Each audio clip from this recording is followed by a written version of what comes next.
There is a cave beneath the world, not beneath any mountain you could name, not beneath any ocean floor that ships have crossed, beneath all of it, beneath the roots of the great ash tree that holds the 9 worlds together, down where the rock has never felt warmth, where the dark is not the absence of light, but something older than light ever was. A man lies on a stone. He is bound. The thing that holds him does not look like a chain. It has the terrible intimacy of something that was once living, and it will not give. And he has stopped pulling against it, the way people stop pulling against things they have finally understood will never release them. Above his face, a serpent. The serpent drips. Beside him, a woman sits with a bowl. She has been sitting there for a very long time. She does not speak. She holds the bowl above his face and catches the venom before it falls.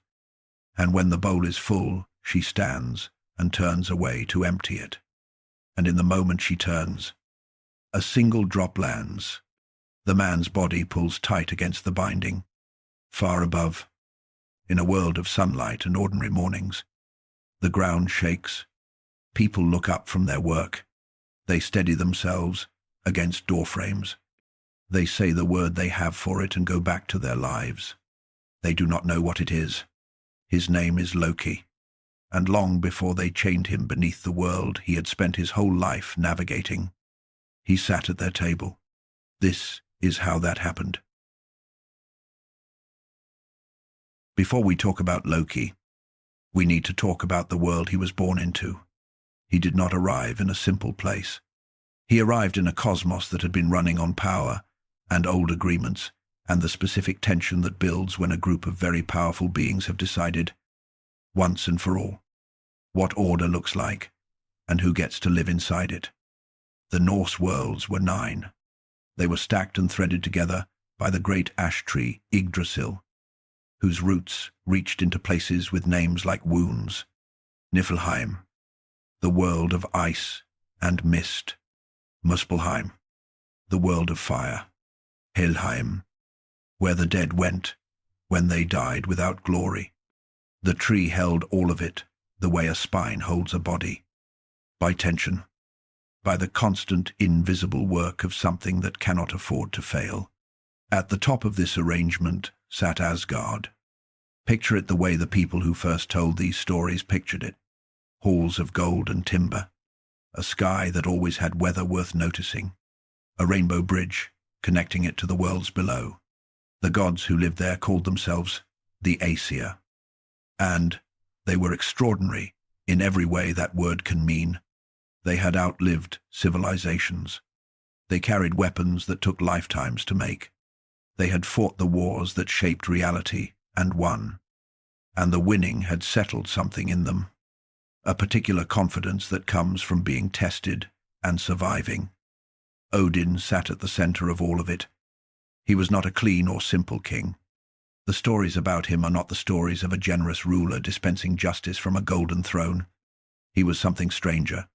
He had given one of his eyes to drink from the well of Mimir, trading half his sight for the kind of knowledge that lives beneath ordinary knowing. He had hung himself from Yggdrasil for 9 days and 9 nights.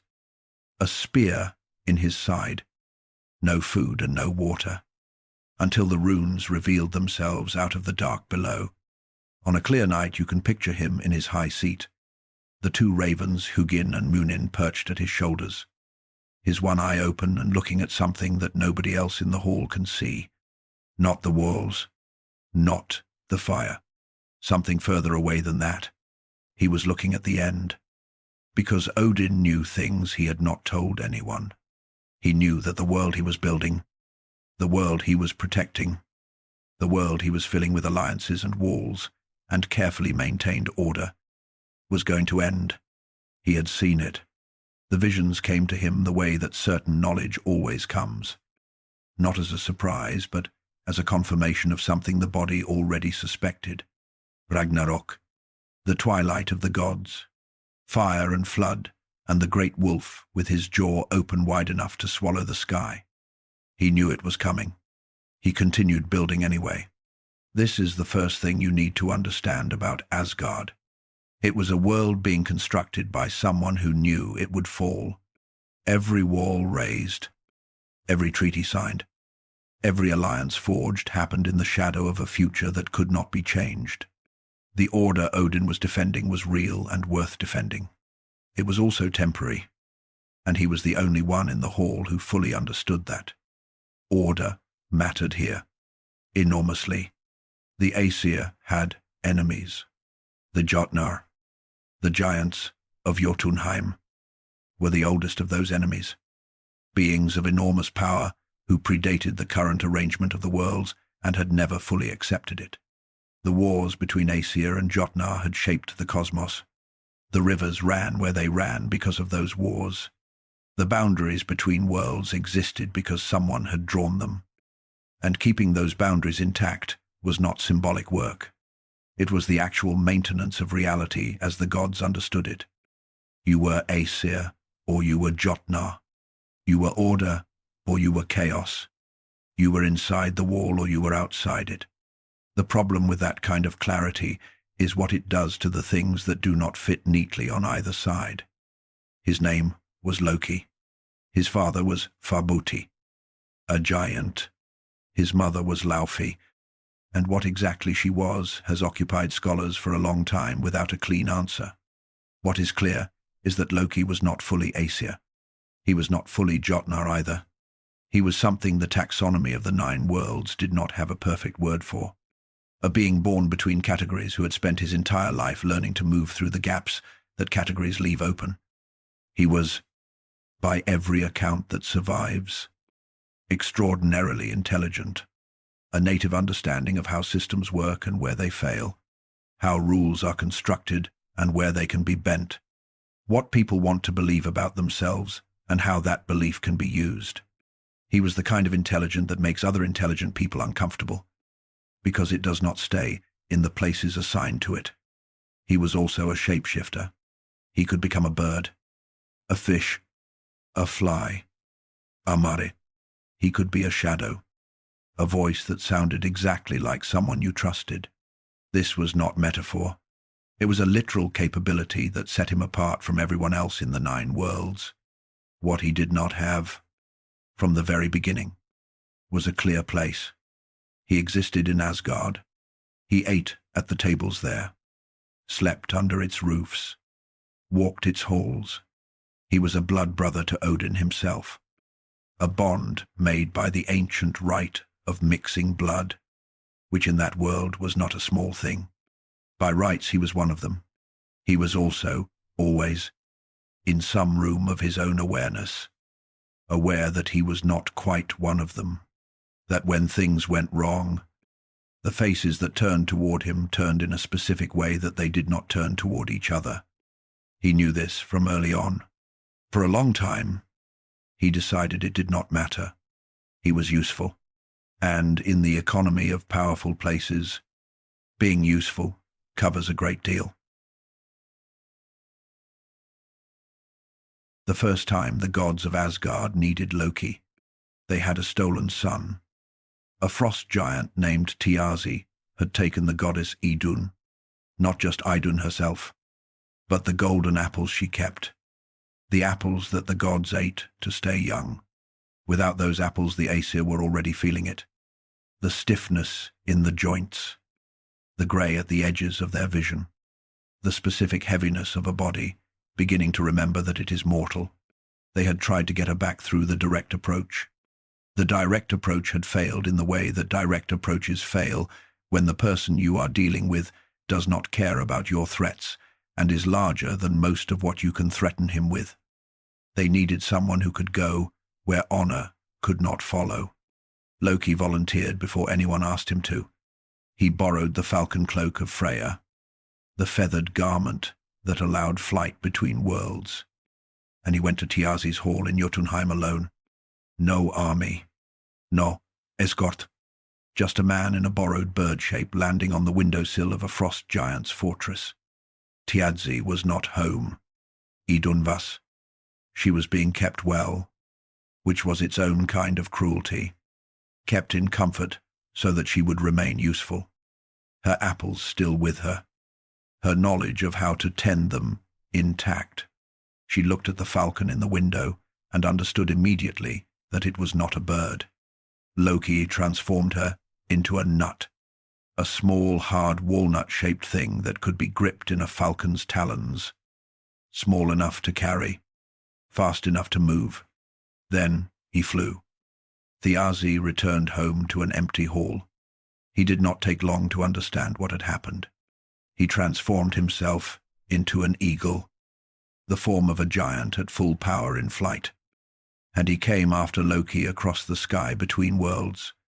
The chase that followed was the kind of thing that leaves marks on the sky if you know where to look. Loki was fast. The falcon cloak was the best flying magic in the 9 worlds. But Thiazi was enormous, and enormous things have a way of closing distances that speed alone cannot maintain. The gods of Asgard saw them coming from a long way off. They saw the small falcon and the great eagle behind it, and they understood the situation. They gathered at the walls. They built fires along the ramparts, great stacks of wood and tinder, and they waited. Loki cleared the walls. Thiazi did not pull up in time. The eagle hit the fire. The god of frost and mountains and stolen immortality came down in a burst of flame against the walls of Asgard. And what landed was not a giant, but the ending of one. Loki transformed back. He opened his talons. Idun stood in the courtyard of Asgard with her apples, and the gods came to her, one by one, and the grey at the edges of their vision began to clear. That evening there was a meal. The hall was warm. The food was good. Idun moved through the room, and wherever she went, the gods straightened up a little, breathed a little easier, reminded in their bodies that the weight they had been feeling was not permanent. There was laughter of the specific kind that follows a close call, louder than usual, with more relief in it than joy. Loki sat down at the table.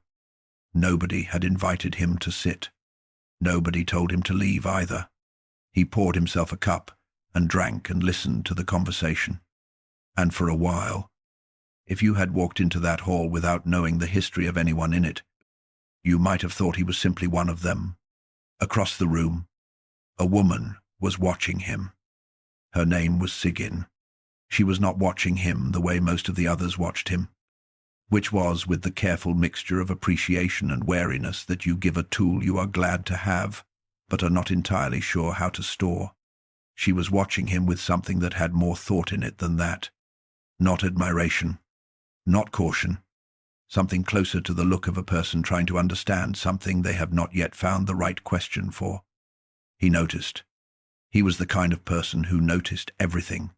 He did not say anything. He drank his mead and filed the observation away in the place where he kept things that might matter later.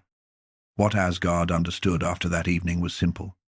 When the problem required someone willing to fly alone into a giant's fortress and walk out carrying what they came for, Loki was the answer. When the direct approach failed, when honor was a liability, when the solution lived in the gap between what was permitted and what was necessary, he was the one who went there.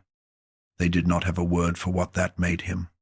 They called him blood brother, companion, the one who solved problems. What they did not have a word for was what he actually was, the place where their dignity went when it needed to do something undignified. He understood this about his position. He understood it clearly and without bitterness. At least for now. He sat at their table. For a long time. That seemed like enough. There is a question that the story of Sif's hair never fully answers. Why did Loki do it? He crept into her chambers while she slept. He cut every strand of her golden hair at the root, leaving nothing behind but pale skin. Then he walked away. No theft involved, no negotiation, no demand. He took something irreplaceable from a woman who had done nothing to him and left before she woke up. The question is simple to ask. The answer refuses to be. He was not drunk. He was not acting under orders. He was not responding to a wrong she had dealt him. The most honest reading of every version of this story that survives is that Loki did it because something in him wanted to see what would happen when he reached across the line between permitted and forbidden and took something that was not his to take.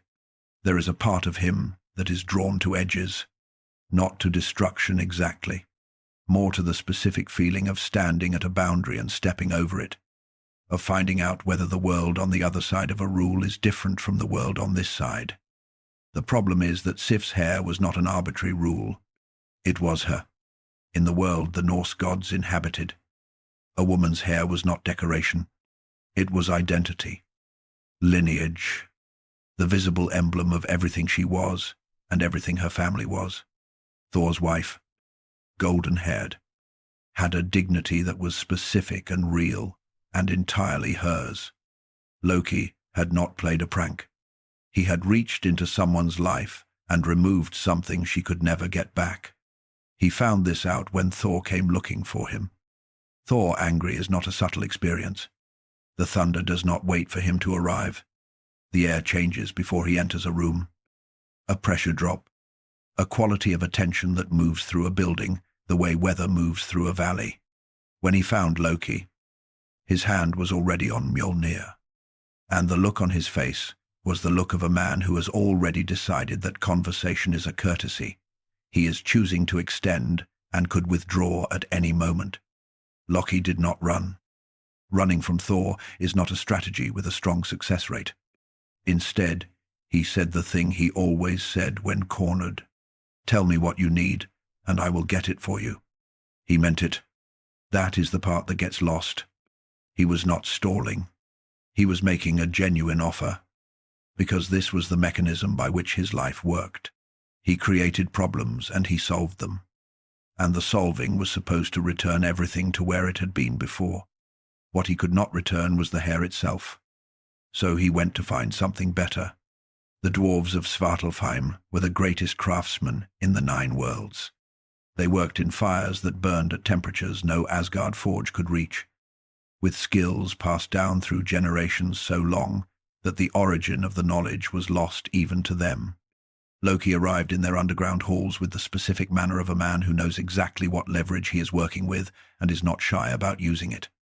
He commissioned a replacement for Sif's hair, not a wig, not a covering, but actual hair made of real gold, spun so fine that it would grow and move and fall exactly as hair does, indistinguishable from what had been there before, except that it would never grey and never thin and never dull. The dwarves said they could do it. While they worked, something shifted in Loki. Standing in those underground halls, watching craftsmen who were the best in the world at what they did, he felt the thing he always felt in the presence of excellence, the desire to see how far it could go. He made a bet.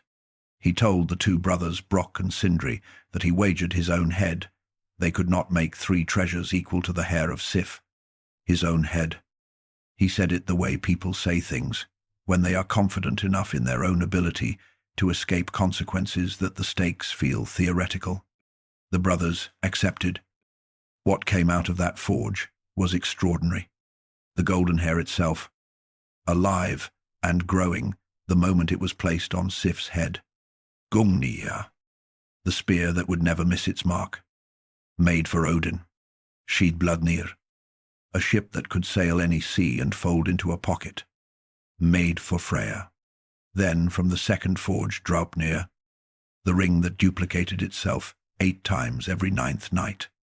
Gullinbursti, a golden boar whose mane lit the darkest sky. And finally, Mjolnir, the hammer. It came out slightly wrong. The handle was shorter than it should have been, because Loki had transformed himself into a fly midway through the forging and bitten the bellows man's eyelid to slow the work, hoping to disrupt the outcome and win his bet. The disruption had not ruined the hammer. It had only shortened the handle. And what the hammer could do in Thor's hand, despite that shortened handle, was something nobody in Asgard had ever held before. The brothers wanted his head. He had lost the bet. The treasures were magnificent, every one of them, and everyone who saw them knew it. Brock arrived to collect with the patient certainty of someone who has a contract and a witness. Loki paid the debt the way he always paid debts he could not fully honor. He found the loophole and lived inside it. "You can have my head," he said. "The bet was for my head, but the neck was never part of the agreement. And you cannot take the head without cutting through the neck." Brock could not argue with this. Technically correct is a kind of correctness that is deeply unsatisfying but structurally sound. He settled for sewing, Loki's lips shut with a leather cord, which was the kind of compromise that made everyone feel something meaningful had been done while resolving nothing that actually mattered. Thor got Mjolnir. The hammer became the most important weapon in the defense of Asgard. When the giants pressed against the walls of the world, it was Thor who drove them back, and Mjolnir that made that possible. The great symbol of divine order in the Norse cosmos, the thing that stood between the 9 worlds and the forces that would unmake them, came into existence because Loki cut a woman's hair while she slept. He watched Thor hold it for the first time, watched the weight of it settle into Thor's grip, watched the look on Thor's face that was somewhere between recognition and reverence, the look of a man who has just understood that he has been given the thing he was built to hold. Loki said nothing. His lips had only recently been freed. But the thought was there, quiet and precise. The greatest instrument of Asgard's safety had come into being because of his transgression, his gambling, his particular genius for making crises that produced treasures as their solutions. Asgard received the gift and asked no questions about the cost. That was a habit that would follow them for a very long time. There is a pattern in the early life of Loki that the story of the wall makes visible more clearly than anything else. Loki creates a problem. Loki solves the problem. Asgard receives the result. Nobody asks what it cost him. The war between the Aesir and the Vanir had ended in an uneasy peace. And in that peace, Asgard's walls had been damaged badly enough that rebuilding them was not optional. The gods needed those walls. The giants of Jotunheim tested every weakness they could find. And a fortress with broken defenses was not a fortress, but an invitation. A builder arrived. He came from outside Asgard, a lone figure with a horse named Svadilfari, and he offered to rebuild the wall, not repair it, rebuild it completely, stronger than it had ever been, in a single winter. His price was the sun, the moon, and the goddess Freya. The gods refused immediately. Freya was not a bargaining chip. The sun and moon were not negotiable. The conversation should have ended there. Loki suggested a counter-offer. Let him try. Loki said, but set the condition that the wall must be complete by the first day of summer, and he must do it alone, with no help from any other man. If it is not complete by that deadline, he gets nothing. If it is complete, then discuss the terms. The gods looked at the timeline. First day of summer, 1 man and 1 horse. It was impossible. They were getting free labor for an impossible project with no risk. They agreed. The builder agreed too. What none of them had accounted for was Svadilfari. The horse was not ordinary.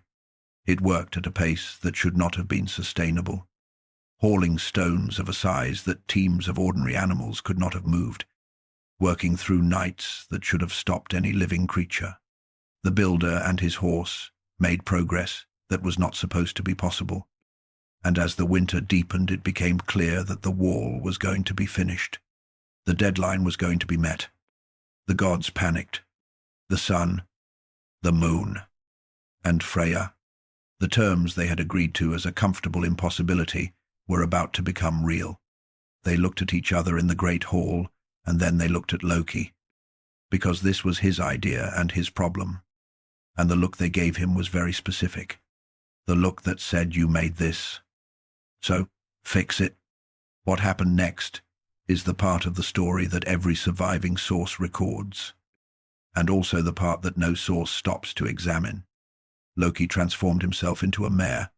He went to the forest where Svadilfari worked in the dark hours before dawn, and he appeared to the stallion as a mare. And Svadilfari left the builder's side and followed Loki into the trees and did not return that night. The builder, furious, revealed himself as a giant and was killed by Thor. The wall was not complete by the first day of summer. The gods paid nothing. Loki returned from the forest some months later. He was carrying a foal, 8 legs, born from his own body during the time he had spent in the form of a mare. The foal was grey and already extraordinary, moving with a grace that made clear it was going to be the finest horse in the 9 worlds. He presented the foal to Odin without ceremony. Odin named him Sleipnir. The 8-legged horse became the most celebrated mount in the cosmos, the one that could travel through any world and across any terrain. In every story that came after, when Odin needed to move through the worlds with a vehicle worthy of a king of gods, it was Sleipnir beneath him. Nobody asked Loki how he was. The thought did not appear to occur to anyone that the question was relevant. Loki had fixed the problem, the way Loki fixed problems, and the fixing was what mattered. What it had required of him to accomplish the fixing was, as always, a question nobody was particularly interested in. He had gone into the forest as one thing and come back as something that had been changed by what happened there. And he had handed the result of that change to the King of Gods and watched it be named and celebrated. And nobody said a word about what it had cost him to produce it. Not because they were cruel, because it genuinely did not occur to them that the cost was a relevant fact. There was no ceremony for the things Loki lost. There rarely was. He sat at their table that evening. He drank their mead. He listened to the talk about the wall, how strong it was now, how it would hold, how much safer Asgard felt. He did not say anything. He was very good at not saying anything.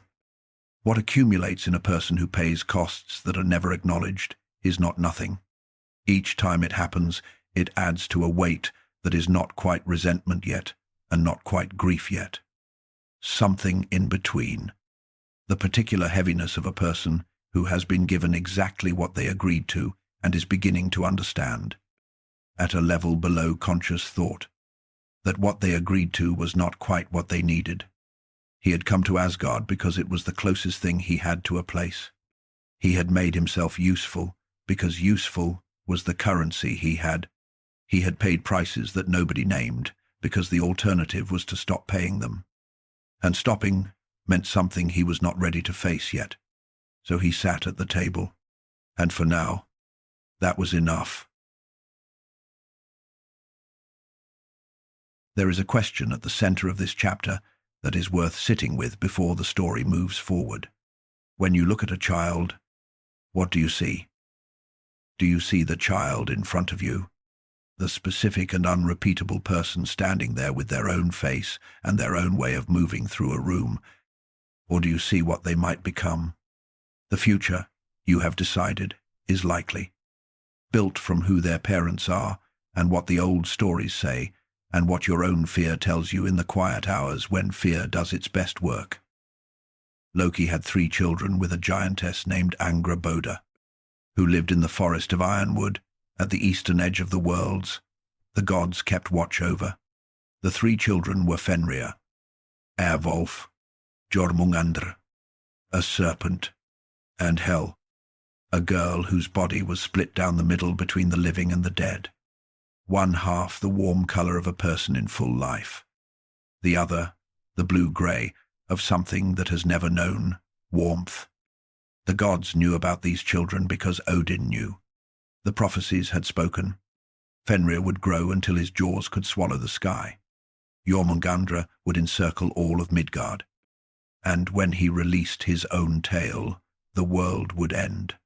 From Hel's realm the dead would march at Ragnarok, an army of everyone who ever died without glory. These were not vague warnings. They were specific. detailed, sourced in the same deep knowing that Odin had paid an eye and 9 days of suffering to acquire. He took them seriously the way a man takes seriously the information he has bled for. So they went to the forest. They brought the children back, which is a word that makes the event sound gentler than it was. Jormungandr was taken from where he had been living and thrown into the ocean that circles Midgard. Not escorted to a boundary. Thrown, placed in the deep cold water and left there, because the ocean was vast enough to contain him, for now. And now was what the gods were managing. Hel was sent to Niflheim, the frozen world of mist and shadow, and given rulership over the dead who arrived there. This is described in the old texts almost as an appointment, a position of authority granted to a young woman. The reality is that a child was placed in a frozen world and told this was where she belonged, not because she had done anything wrong, but because of what her face looked like and what the prophecies said about her future, and the fact that those two things together made the gods of Asgard feel this was the most reasonable available arrangement. Fenrir they kept in Asgard. This decision would become one of the most consequential in a world full of consequential decisions. They kept him close because they wanted to watch him. Proximity felt like control. They fed him. He grew. The watching and the growing were in a race that everyone could see the outcome of from a long way off. Only one god among the Aesir would feed Fenrir by hand. His name was Tyr, the god of law and justice.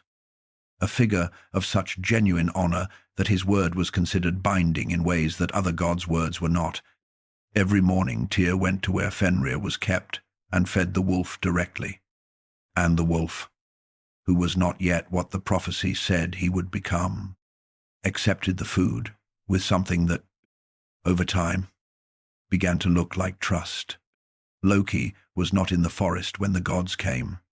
He learned what had happened, the way people learn things they were not present for, through accounts delivered in the careful tone of people who have already decided the action was justified and are waiting for the listener to reach the same conclusion, through the specific quality of a room that goes quiet when someone walks in, who has just understood that the things they love have been moved to places they cannot reach. The gods explained. The prophecies required action. The safety of the 9 worlds demanded precaution. The children of Loki and Angrboda were simply too dangerous to be left where they were. It was not personal. It was governance. Loki stood in the hall of Odin and received this explanation. He was very good at receiving things with his face still. Years of being in rooms where his actual reaction was not what the room wanted to see had given him a quality of stillness that looked like acceptance, if you did not know him well enough to read the difference. Sigyn was in the hall that day. She was one of the few who knew him well enough. He did not speak. There was nothing useful to say. Jormungandr was at the bottom of an ocean that circled all of Midgard. Hel was in Niflheim, and Fenrir was here in Asgard, which should have been something, except that every eye that landed on the wolf carried a specific quality of watchfulness that had nothing to do with love. He walked out into the cold air and stood for a moment, looking at the sky. The gods of Asgard had not hated his children. That was almost the worst part. Hatred has a logic you can engage with, an argument you can answer. What the gods had felt was something colder and more absolute. They had looked at 3 children and seen 3 prophecies, 3 future catastrophes wrapped in the bodies of the young, and they had acted with the decisive efficiency of people who believe they are doing the difficult but necessary thing. There are systems that do not need malice to cause harm. They only need certainty. The certainty that they know what something is before that something has had the chance to show them. The certainty that a future written in old prophecies is more real than the present standing in front of them. Loki returned to the table that evening. He ate the food and drank the mead and showed nothing. But something had shifted in the accounting that was building inside him. Something harder than what had been there before. Something that did not dissolve when he reminded himself that he had chosen this life and that the terms were reasonable and that useful was enough. His children were gone. and there was not a single thing he could do about it. The wolf grew. This was not a surprise to anyone watching, and everyone was watching. Fenrir lived among the gods of Asgard, under the daily attention of beings who had already decided what he was going to become, and were cataloguing his development with the focus of people waiting for confirmation of something they already believe. Every morning Tyr came with food. The ritual continued, and between the man and the wolf something developed that had the shape of trust, even if neither of them would have used that word. Fenrir ate from Tyr's hand. Tyr came back the next morning. This was the one relationship in Fenrir's life that did not feel like surveillance. When Fenrir became large enough that the gods began to genuinely fear what would happen when he became larger, they decided to act.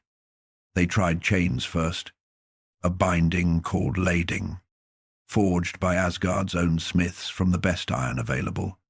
They brought it to Fenrir with the manner of people proposing a game, a test of strength, something the wolf might enjoy. Fenrir looked at the chain and then at the faces of the gods presenting it, and either the situation had not yet made itself fully plain to him, or he simply did not believe the chain could hold him. Because he agreed. He stretched once and lading broke. They came back with Dromi, a chain twice as heavy, forged with greater craft. Same offer. Samitone. This time Fenrir considered longer. The gods would say later he was becoming cautious. What is equally possible is that he was beginning to notice a pattern. But he accepted, and he flexed, and Dromi broke too, and the pieces scattered across the cold ground of Asgard. After Dromi, the gods went somewhere they rarely went. They asked for help from outside. They sent a messenger to the dwarves of Svartalfheim, the same deep craftsmen whose work had produced the treasures from Loki's gambling, and they asked for something that could hold what iron could not. What came back was Gleipnir. Hold the image of it for a moment. A ribbon of silk, soft to the touch, lighter than a garland, the kind of thing you could loop around a wrist at a summer festival without leaving a mark. The gods passed it between them and felt the wrongness of it. The way the lightness did not match the weight of what it was supposed to accomplish. It had been made from things that do not exist. The sound a cat makes when it walks, the beard of a woman, the roots of a mountain, the sinews of a bear, the breath of a fish, the spittle of a bird. 6 things with no material form, woven together by craftsmen who understood that the only way to make something truly unbreakable was to make it from nothing that could be broken. They brought Gleipnir to Fenrir on the island of Lyngvi, in a lake in the middle of the world. Look how light it is. They said, surely something this slight is no challenge for you. Fenrir looked at the ribbon. He looked at the faces holding it. He had broken 2 iron chains, and he was not a creature who made the same mistake twice. The very lightness of the thing made him suspicious, in a way the heavy chains had not. He said he would accept the challenge on one condition. One of the gods had to place their hand in his mouth as a pledge of good faith, a guarantee. If the ribbon turned out to be a deception, he wanted insurance. The gods looked at each other. Nobody moved. They all understood what was being asked. They all understood what it meant to place a hand in the mouth of a wolf, already large enough to be genuinely dangerous. They all understood that if Fenrir found himself deceived, the hand would be gone before any of them could respond. Tyr stepped forward. He had fed the wolf every morning for years. He had maintained the one relationship in Fenrir's life that had anything like warmth in it. He was the god of law and justice, the one among them whose word was considered binding beyond all others. He put his right hand inside Fenrir's mouth. They bound the wolf with Gleipnir. The ribbon wrapped around Fenrir and held. He pushed against it with everything he had, the full force of a creature who had broken iron twice. And the silk did not give. It held the way nothing natural should have been able to hold, because the materials it came from did not exist, and therefore could not be broken by force that operates on things that do exist. Fenrir understood immediately what had happened. He closed his jaws. Tyr lost his right hand. The god of justice, the god whose word was binding above all others, lost his right hand as the price of a deception that every god present had agreed to. The gods anchored Gleipnir to a boulder called Gjoll and drove it a mile into the earth. A sword was propped in Fenrir's mouth to hold his jaws open. He would remain there, fixed and bound, until Ragnarok. Here is what needs to be said clearly about what happened on Lyngvi. The gods had used the shape of honesty to tell a lie. They had presented a trap as a game and asked a creature to trust them. When Fenrir responded to the discovery of that lie the way any creature responds when it realizes it has been betrayed, they called his response proof of what they had always suspected, that he was dangerous, that binding him had been the right decision, that the prophecy was being confirmed in real time. They used his reaction to their betrayal as evidence that the betrayal was justified. The chain held. That was all they needed to know. There is a version of this story in which the gods were right, in which Fenrir was always going to become what the prophecy said, in which the binding was a response to something inevitable rather than a cause of it. There is another version in which a wolf was watched with fear from birth, kept in a place he had not chosen, and when the beings with power over his life offered him what looked like trust, it was a mechanism to take the last thing he had. The story does not choose between them. It leaves both versions standing and asks you to sit with the fact that both can be true at the same time. From wherever Loki was that day, he knew what had happened to his son. The accounting in him shifted again. He had given his body to save their wall and handed them the foal without ceremony and fixed the problems they could not fix with their own dignity intact. He had sat at their table and accepted the terms of a life that was always almost belonging and never quite. He watched what Asgard did with trust when trust was inconvenient. He filed it away. He was very good at filing things away.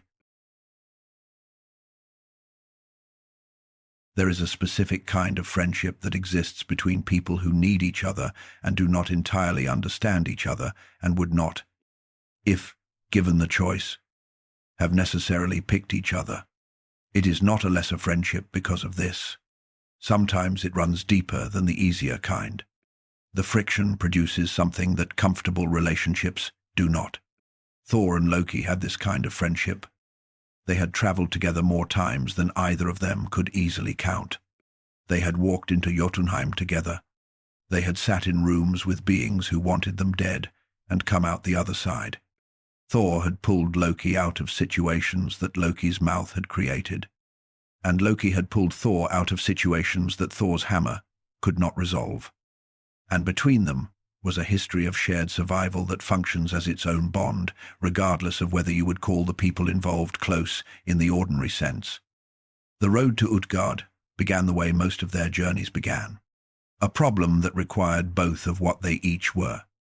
They traveled east from Asgard toward Jotunheim, moving through the middle world where humans lived their brief lives, through forests and farmland and the kind of landscape that exists in the space between the divine and the monstrous.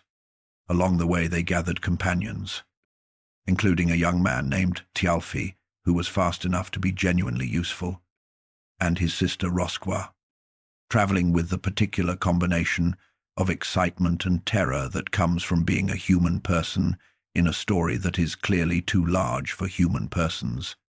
The first evening they sheltered in what seemed like a large hall with several rooms, and woke at dawn to discover they had been sleeping in the thumb of an enormous glove belonging to a giant named Skrymir, whose snoring had shaken the walls all night, and who was large enough that Thor's hardest swing of Mjolnir against his forehead 3 times produced the mildest of reactions. "A leaf," said Skrymir. "Half asleep. An acorn." Loki watched Thor swing and swing and swing and watched Skrymir barely register it. And he did not say anything. But something moved behind his eyes that Thjalfi, watching from a safe distance, would remember later. Skrymir pointed them toward Utgard and disappeared into the trees. They arrived at a castle so enormous that they had to squeeze between the bars of its gate to enter, which established immediately that they were operating in a place where their usual scale meant very little. Inside, a giant king named Utgard Loki looked them over with the polite boredom of someone receiving guests who are smaller than expected. He said nobody stayed in his hall without demonstrating exceptional skill, and he asked what theirs were. Loki spoke first. He said he could eat faster than anyone alive. A competition was arranged. A man named Loki sat at one end of a long wooden trencher, Loki at the other, and meat was piled between them. They ate toward each other from opposite ends. When they met in the middle, Loki had consumed every piece of meat from his half. Loki had consumed the meat, the bones, and the wooden trencher itself, down to the last splinter. Loki had lost, not by a little, by a category. Thjalfi raced against a boy named Hugi and was beaten 3 times before the contest was declared finished. Thor faced his own challenges. He was given a horn and told to drink it dry, a test that all men in the hall could accomplish. He drank for a long time, with the full force of a god who had wrestled giants into submission, and barely lowered the level. He was asked to lift a large grey cat from the floor. He got one paw off the ground. He wrestled an old woman named Ellie and was brought slowly to one knee before the match was called. The giant king dismissed them in the morning with the courtesy of someone who has thoroughly enjoyed watching excellent beings fail. When they had travelled some distance from the castle, he appeared on the road behind them and told them what had actually happened. There had been no Loki. Fire itself had eaten against Loki from the other end of the trencher, and fire consumes everything, including the wood it sits on. There had been no Hugi. Thor had raced against Thjalfi, and nothing in any of the 9 worlds is faster than Thor. The horn Thor had been drinking from was connected at its tip to the ocean, and the level he had lowered was measurable as a change in the world's sea levels. The grey cat was Jormungandr, the great serpent who circled Midgard, and lifting him until one paw left the ground had shaken the roots of the world tree. Ellie was old age, and no living thing defeats old age. But Thor had stood against it longer than anyone Utgard Loki had ever seen. Then the castle vanished. The giant vanished. They were standing on an empty plain in the grey morning light. Thor raised Mjolnir. There was nothing to hit. They walked back toward Asgard, in the kind of silence that follows a situation nobody is sure how to process. Thjalfi and Röskva moved a little ahead, giving the 2 gods the particular space that people give when they sense the air between 2 larger personalities needs room to settle. After a long time, Thor said something. Loki answered. They talked the way they always talked after difficult journeys, assessing what had happened, cataloguing what they had learned. But something was different on that road, and both of them felt it. Thor believed in direct approach. This was not naivety. It was philosophy. The genuine conviction that the world's problems could be met head-on.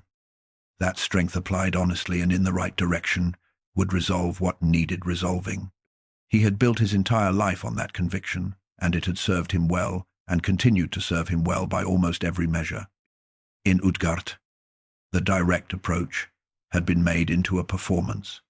His strength had been real, and it had not mattered because the frame around it was controlled by someone else. He had drunk and lifted and wrestled with everything he had, and the things he had done were genuinely extraordinary, and they had been presented as amusing near failures by a king who had arranged the terms before the guests arrived. He did not like this. He was not good at it. His response to finding out he had been inside an illusion was to raise his hammer at something that had stopped existing, which was both entirely understandable and entirely useless. Loki was quiet for most of the walk. He was thinking about Loki, about sitting at one end of a trencher with full confidence in his own speed, eating with everything he had, and losing to fire. Not because he was slow, because fire does not eat for hunger or competition. Fire eats because that is what fire does. Completely. Without hesitation. Without the part of the brain that calculates whether winning is worth the cost. He was also thinking about the name. Loki, the king of that vanishing castle. The one who had built an entire theater of controlled illusion and walked two gods through it without them noticing until it was over. Shared half his name. The stories do not explain this. They record it and move forward. But Loki did not move forward from it easily. What was the version of himself that lived in the outer places? The one who had no self behind the performance, who existed as pure function, pure deception, a mirror that reflected back whatever the person looking into it most feared or desired. Was that what he was becoming? Was that what he had always been? And the years in Asgard's halls had simply been the longest performance of all. He did not say any of this to Thor. He said something about the road. Thor agreed about the road. They talked about Thialfi's running, which was genuinely fast by human standards, and about the fish in the rivers they had crossed, and about the weather turning. At the crest of a hill where the path divided, Thor stopped. He looked at Loki for a moment, with the look of someone genuinely trying to understand something and finding that the understanding was not arriving the way he expected. There was no hostility in it. There was real warmth. The warmth of a man who has fought alongside someone and knows what they are worth in a difficult situation. But there was also the honest bafflement of a person encountering a way of being in the world that he could not map onto his own. Thor believed the world was navigable by strength and directness. He had no fully working model for what Loki was. Loki looked back at him and knew this, and knew that Thor knew. He knew. And the knowing sat between them like something that had been said without words on that road and could not be unsaid now. Thor gave him a nod that contained real warmth and walked toward Asgard. Loki stood at the fork for a moment. The sky was the grey of a late afternoon that could not decide whether it intended to darken or clear. They had travelled together for years. They would travel together again. But something had been confirmed on that road, quietly and without drama, and both of them had heard it. The distance between them was not going to close. He took the other path. There is a feast in the old stories that is remembered differently, depending on who you ask. The gods remember it as the night Loki showed what he was. The night the performance ended, and the thing underneath proved every suspicion correct. They remember it as confirmation. Loki remembers it as the night he stopped pretending.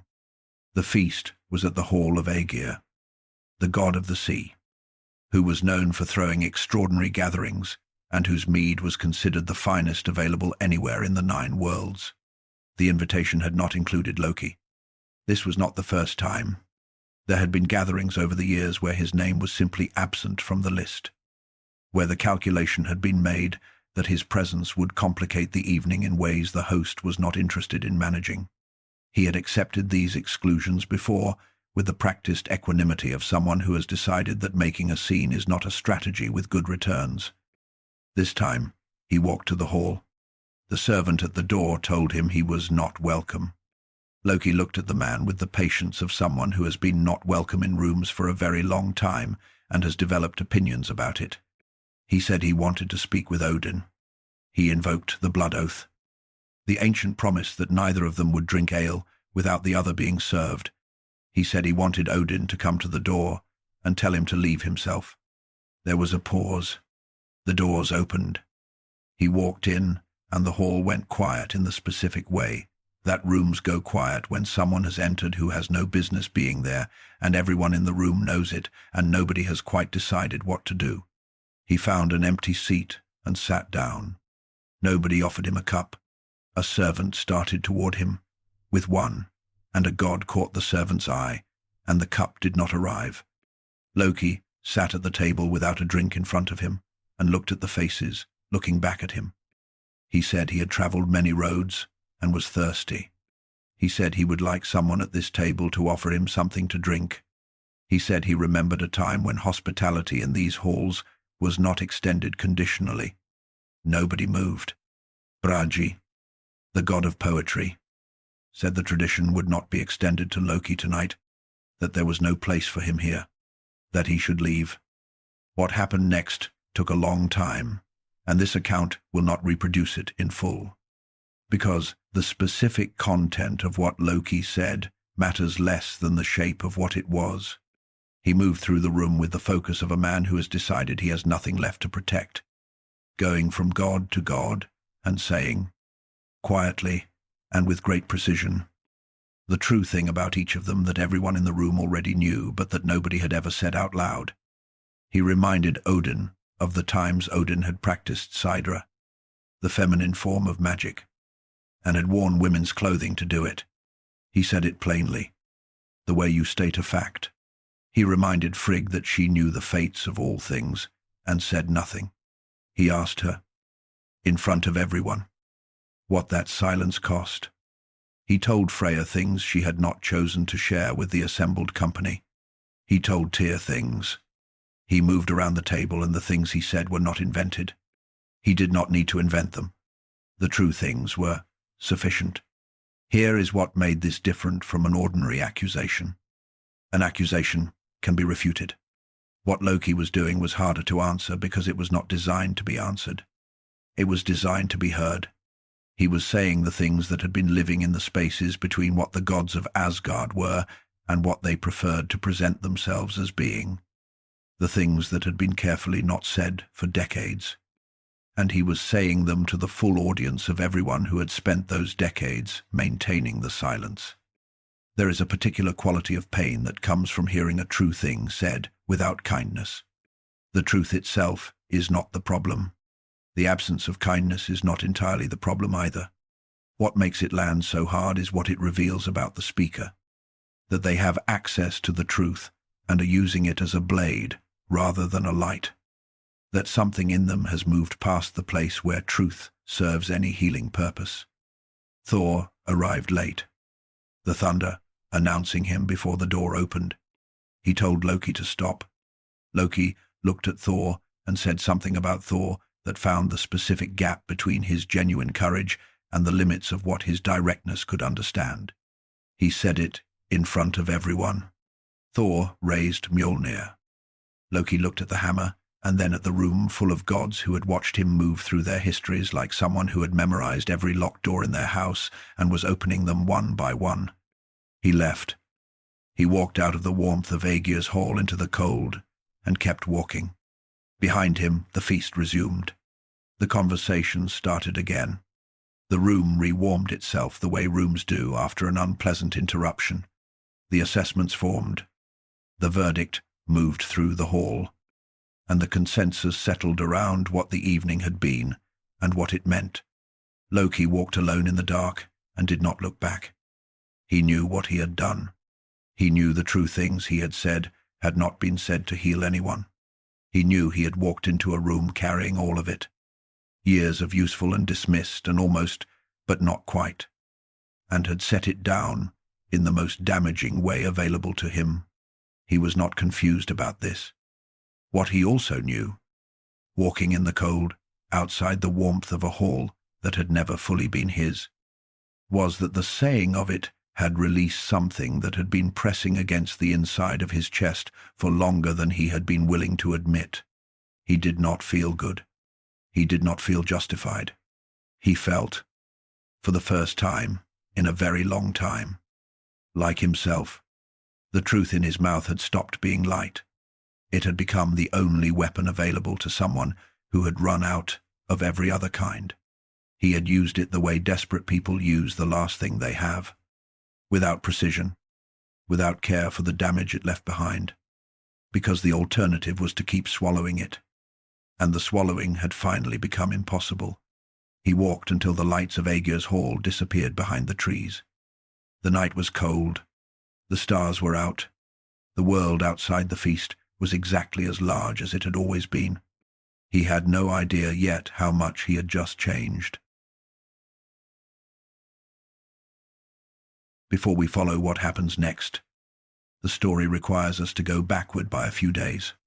Because Odin knew, not exactly, not in the way that knowing something specific in advance lets you prevent it, but he had seen enough in the dreams and visions that came through the sacrifices he had made.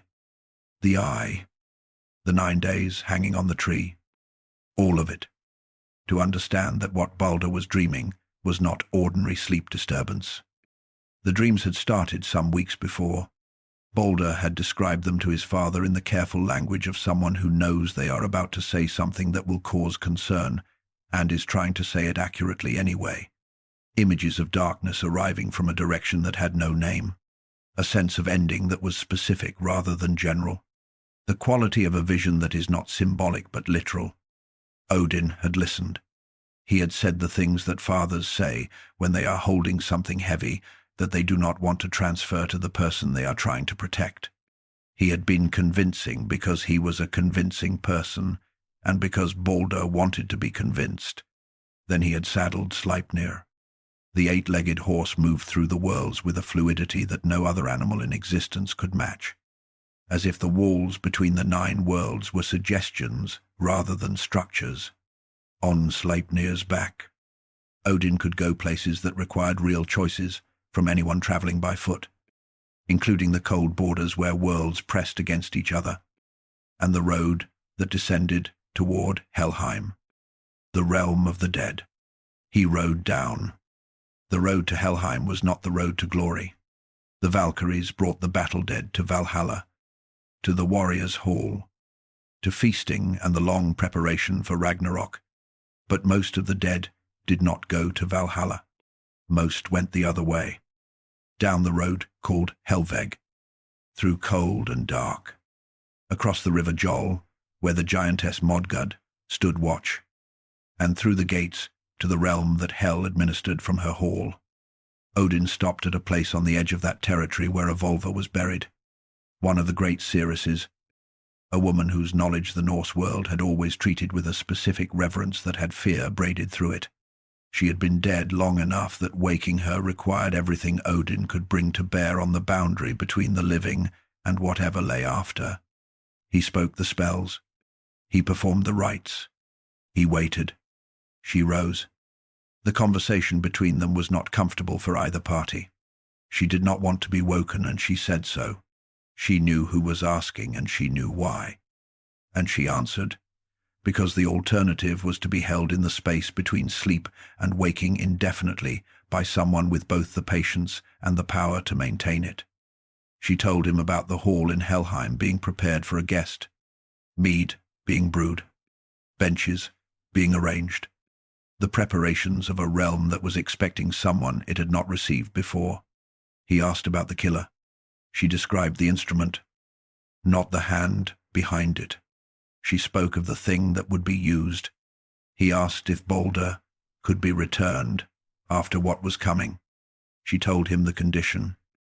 Then she told him she knew who he was, and she was done. And she went back into the earth and was still.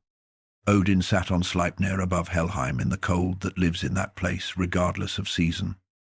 And he held what he had just learned. He sat there for a while. The horse was patient. Sleipnir had been born to exactly this kind of work, crossing the distances between states of being that other creatures could not navigate. He stood at the edge of the dead world and waited for his rider to be ready. Odin thought about Frigg. She was out there right now, moving through the 9 worlds with the specific love of a mother who has decided that love can be made into a structure if you are thorough enough. She was going to every living thing and asking for its promise, and the world was going to give it to her, because Baldr was the kind of being that the world found it easy to love. She was going to come home with the certainty that she had done everything. He could tell her. He could ride back right now and tell her what the Volva had said, and they could search together for whatever she had missed. And perhaps between the two of them, they could close the gap. He sat with that option. The problem with it was the problem with every intervention he had ever tried to make in the machinery of fate. It did not stop things. It displaced them. Every time he had moved to prevent an outcome, the visions showed him. The outcome had found another route, sometimes unrecognizable, but arriving at the same destination regardless. The tapestry did not forgive corrections. It absorbed them and continued, and telling Frigg would end her peace without saving Baldr. She was out there right now, doing the most loving thing she had ever done. She was building a world in which her son was safe. That world was going to have a hole in it, because every world, built by someone who cannot know everything, has a hole in it. But she did not know that yet. And the days between now and when she found out were days she would spend in the certainty that the work was complete and the person she loved most was protected. He could not give her those days and also prepare her for what was coming. He had to choose. He turned Sleipnir back toward Asgard. He put the horse in the stable himself when he arrived, moving through the quiet of the early morning before the halls had woken, doing the physical work of rubbing the horse down and seeing to his water and his feed with the unhurried attention of a man who needs time inside a simple task before he can face the larger one.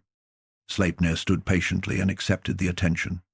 The horse had been given to Odin without ceremony by a man who had produced him at great personal cost and received nothing in return. The horse had been extraordinary every day since. Odin went inside. Baldr was already at the table.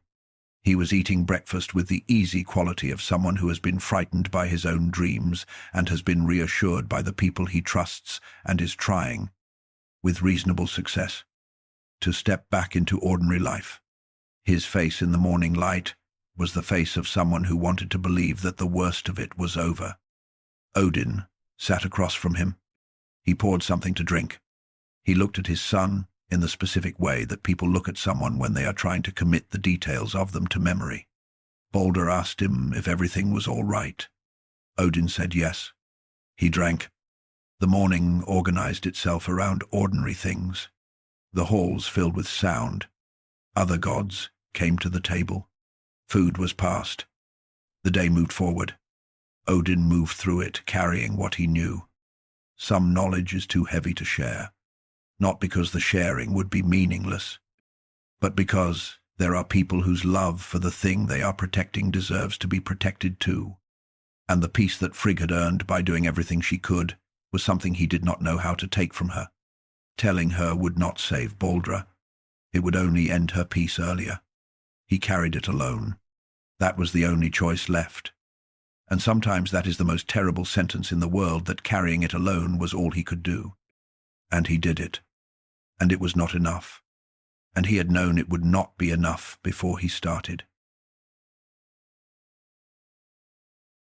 In the middle of all the noise and motion of Asgard, Baldr was something else.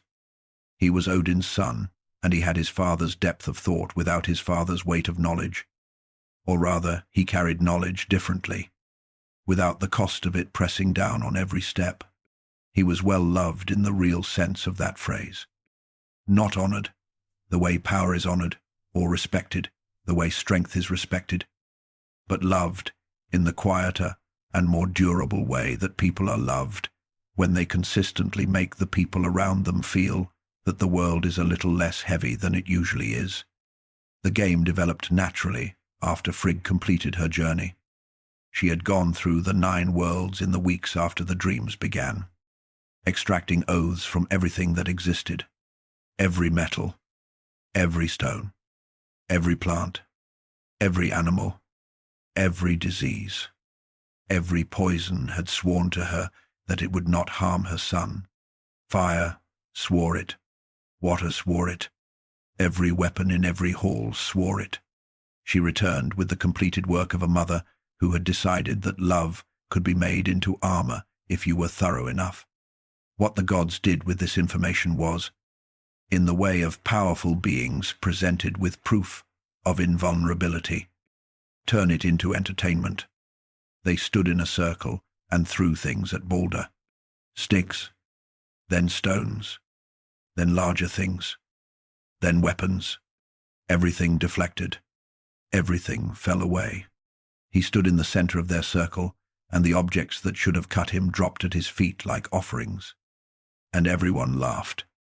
And, The laughter was the specific kind that comes when people are reassured of something they desperately needed to be reassured of. Not just joy. Relief wearing joy's clothes.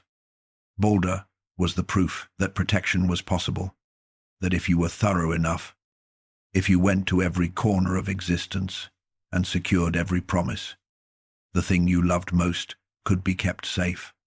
Standing there watching objects fall away from her son, Frigg had the specific peace of a person who has done everything. There was one thing she had not done. On the road out of Asgard, early in her journey, she had passed a young mistletoe plant growing at the base of an oak tree. She had looked at it. She had considered asking for its oath. The plant was so young, so slender, still closer to a seed than a grown thing, too young to have taken root in the world in any meaningful way, too slight to be a real weapon. She had moved on. She had not thought about it again. Loki had been watching the game for some time. He watched it the way he watched everything, with the part of his attention that was always mapping systems and always identifying the place where the structure was not quite as solid as it appeared. He watched objects fall away from Baldr with a quality of focus that could have passed from the outside, for the same admiration everyone else was showing. Then he left the circle. He walked to where an elderly woman stood at the edge of the gathering. Watching, he sat beside her and asked what she thought of the game. She said she thought it was wonderful, that nothing could harm Baldr, that Frigg had secured oaths from everything in the 9 worlds. He asked her if she meant everything. She said yes, everything she could find, everything old enough to make a binding promise. He asked if there was anything that had not yet been old enough. There was a pause. She mentioned the mistletoe. Loki thanked her. He walked west from Asgard to where the oak stood, and he found the mistletoe at its base, and he bent and broke off a piece, and he held it in his hand and looked at it. A small thing, a pale green thing, waxy-leaved, easy to overlook. The whole world had made a promise to Frigg. The whole world, except the small thing growing quietly at the base of the oak. The thing she had looked at and decided was too young and too slight to be dangerous. She had made the mistake that everyone eventually makes with the things they most want to believe are harmless. He carried the mistletoe back toward Asgard. What was happening inside him on that walk is not something any source directly reports, and this account will not invent a clean explanation for it. What can be said is that he had the ability to stop at any point on that road. He could have set the plant down. He could have thrown it in the river he crossed, or buried it at the tree line, or simply opened his hand and let it fall. He kept walking. The hall was bright when he arrived. The game was still going. The laughter of gods in the register of people watching, proof of something they needed to be true. Baldr stood in the center of the circle, and the things fell away from him. And the faces around the circle showed the warmth of people who have decided that what they love cannot be touched. Loki walked to where Hod stood at the edge. Hod was Baldr's brother. He was blind. He stood apart from the game because there was no way to participate in a game that required sight. He could hear the laughter and the sounds of impact and the pauses between, and he stood with the particular stillness of someone who is present and excluded at the same time. Loki knew that quality of standing from the inside. He said, "Why aren't you honoring your brother?" Hod said he could not see where to throw, and had nothing to throw anyway. Loki put the mistletoe in his hand. He said, "Let me guide your arm. Let me help you take part." He positioned Hod. He aimed him. He helped him throw. The mistletoe left Hod's hand and crossed the yard. It did not fall away. The morning it happened was an ordinary morning. This is the thing about the days that change everything. They almost never arrive wearing the clothes of catastrophe. They come in looking like any other day. The light at the usual angle. The air at the usual temperature. The sounds of the hall, the sounds of a place where nothing is wrong yet. Baldr fell. The silence that followed was not like other silences. Every gathering has its own ambient sound. The low, continuous texture of movement and breath and small adjustments that people make without thinking when they are comfortable in a space. The yard had that texture, layered over with laughter and the sounds of thrown objects and the particular noise of impact that was always followed by nothing. Always followed by Baldr, still standing. Then Baldr was not standing. The silence lasted the length of time it takes for a group of people to move from the present moment to the understanding of what the present moment means. That length of time is very short, and also, for the people inside it, very long. It broke when someone made a sound. Then someone else made a sound. Then the sounds became the sounds of gods discovering grief in its acute form. The form that arrives when something is taken that was explicitly promised to be untakeable. There is a specific quality to that kind of grief that is different from the grief of things that were always fragile. It contains, underneath the sorrow, the vertigo of a world that has just proven itself different from what you believed it to be. Frigg came through the crowd. She had been at the edge of the gathering, the way she was always there when the game was played, present to the proof of her work, standing in the specific piece of a person who has done everything and knows it. She came through the people in front of her and she reached her son, and the rest of that sentence does not need completing because everyone who has ever reached someone too late knows exactly what it contains. Herd was standing at the edge of the circle with the expression of a man who does not understand what he has just done. Loki was not there. He had moved in the moment after the throw, in the direction, away from the center of things. And by the time the silence broke, he was at the edge of the yard, and by the time the edge of the yard was being looked at, he was gone.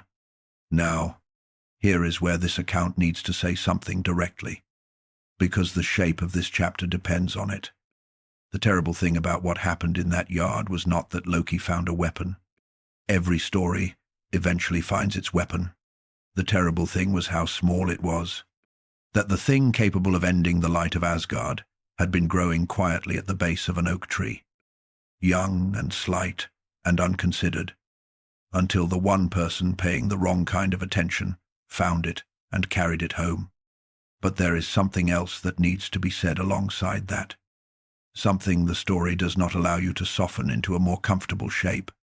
Loki went to find the mistletoe. He asked the questions he needed to ask to find it. He carried it back. He put it in Herd's hand and aimed the throw. Every one of those was a step he chose to take, and he could have stopped at any of them. And he did not stop. The years of useful and dismissed, and almost, but not quite. The children taken and the prices unpaid, and the blood oath that had to be invoked to get through a door. All of that was real. The accumulation of it was real. None of it was the reason Baldr fell. A reason is not the same as an excuse, and an explanation is not the same as a justification, and this account will not confuse those things. What Loki carried to that yard, underneath the mistletoe, was something that had been building for a very long time. But what he did with it was his own. The yard was quiet for a long time after the sounds of grief began. Then it was not quiet anymore. Odin stood at the back of the gathering. He had known. He had ridden Sleipnir down to the edge of the dead world and had come back carrying the knowledge of this moment. And he had stood in the morning light at the breakfast table looking at his son and saying, "Yes, everything is fine." And he had been waiting ever since, for the moment he was standing in now. There is a particular quality to arriving at the thing you have been dreading that is different from being surprised by it. The dread does not protect you. It does not make the landing easier. It only means you have been carrying the weight of it longer.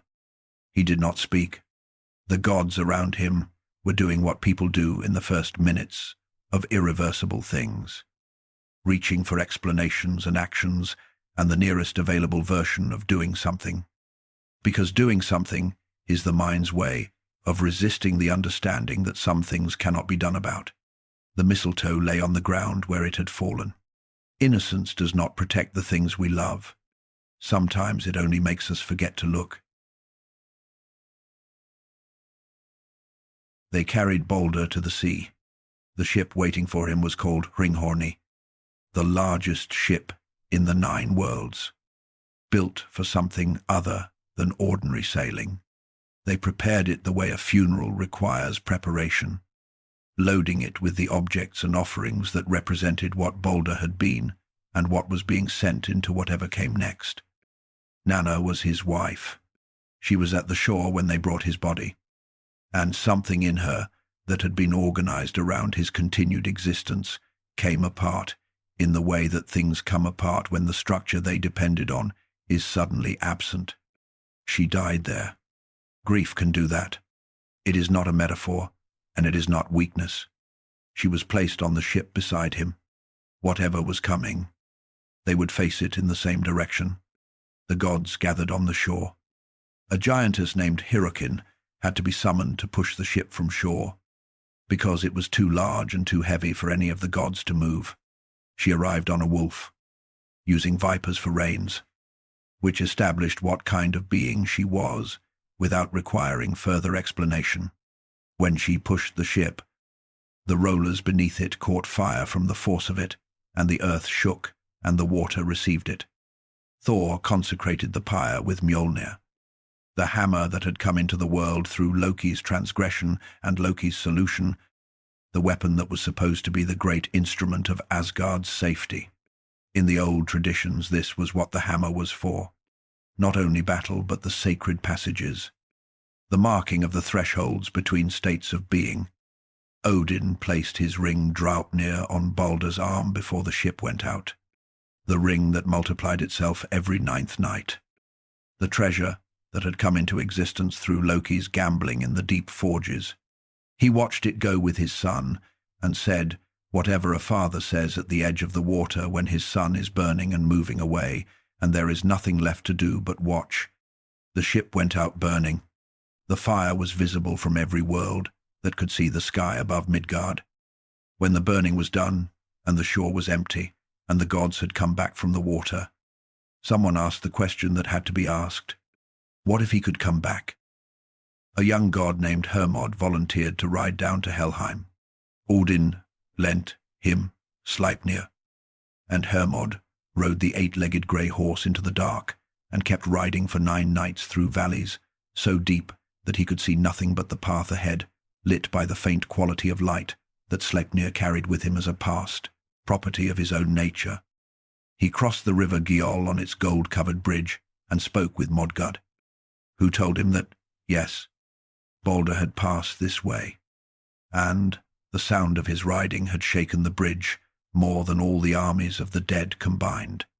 He came to the gates of Helheim, and Sleipnir jumped them. Inside, Baldr sat in the seat of honor in Hel's great hall. Hermod spent the night there, and in the morning he went to Hel herself with his request. Hel was the daughter of Loki and Angrboda. She had been taken from the forest as a child and placed in this realm of cold and shadow and told that it was hers to govern. She had governed it. She had grown into the role with the specific dignity of someone given a difficult assignment who has decided to do it completely rather than halfway. She listened to Hermod. She considered. She said, if every created thing in the 9 worlds weeps for Baldr, if there is not one thing, living or dead, that withholds its grief, she will send him back. If there is even one thing that refuses, he stays. Hermod rode back with the condition. The gods sent messengers everywhere, to every corner of every world, to every kind of thing that existed. And the world wept. Everything wept. The trees wept, running their sap. The stones wept, beading with moisture. Metals wept. Animals wept. The humans in Midgard wept without knowing exactly why. Only that a heaviness had arrived in the world that felt like loss. Behind the messengers, everywhere they passed, the world was weeping. They were nearly back to Asgard. In a cave sat a giantess. She called herself Thok, old, still-faced, giving nothing away in her expression. The messengers came to her with the request and explained what was at stake.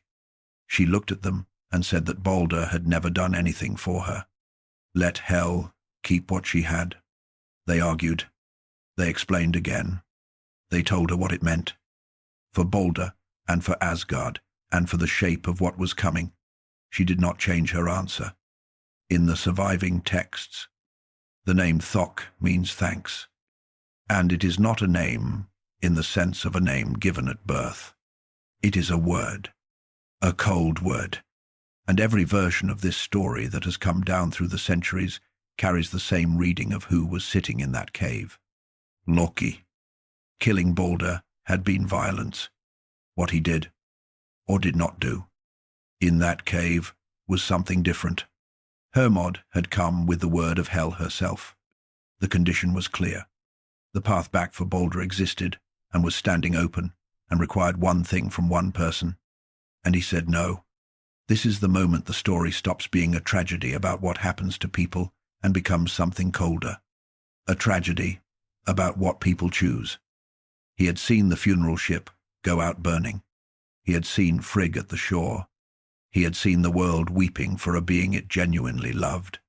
He understood completely what his refusal meant and what it would cost every person and creature and stone and tree that had already given its tears. He said no anyway. There are things that cannot be walked back from, not because the world will not allow it, but because the person who did them understands, in the moment of refusal, that walking back would require becoming someone different from the person they have become. The cave was not the moment Loki became the enemy of the gods. It was the moment he acknowledged, to himself and to the messengers standing in front of him, that he had already become it. Baldr stayed in Helheim. The messengers returned to Asgard without him. When they reported what had happened, and when the gods understood not just that the condition had failed, but that it had been made to fail, the grief in the hall changed its quality. Grief at the shore had been pure, the uncomplicated sorrow of loss. Grief in the hall now had something in it, with edges. They knew which way to point those edges. They knew where Loki was. He ran. When the full weight of what you have done becomes visible to the people you have done it to, and those people are the gods of Asgard with long memories and access to weapons that can reshape the physical world. The practical response is to put distance between yourself and them. Loki put distance. He went to a mountain. He built a house with 4 doors, one facing each direction, so that he could see anyone approaching from any angle. During the days he took the shape of a salmon and lay in the pool at the base of the waterfall below the house, feeling the cold water move around him, thinking what he thought about, holding still in the cold current, was nets. Specifically, what a net would look like if someone were designing one to catch a salmon in this particular pool, with this particular depth, these particular currents, these particular angles of approach. He was modeling his own capture, running the scenario from the other side of it, working out the geometry of the thing that would end his freedom, because that was the kind of mind he had. It did not go quiet when the situation was serious. It went sharper. He heard them coming one morning before they arrived. He threw the net design he had been sketching into the fire and went to the waterfall and became a salmon. They found the net design in the ash, not entirely burned. Kvasir, who was among them and who was considered the wisest being alive, looked at the partial pattern and reconstructed the rest of it. They built the net from what he saw in the ashes and they cast it in the pool. He evaded the first pass by lying between 2 stones on the riverbed, where the mesh could not reach him. The second cast he leapt over, which was the moment Thor waded into the water downstream and waited with the particular patience of someone who has done this kind of waiting before.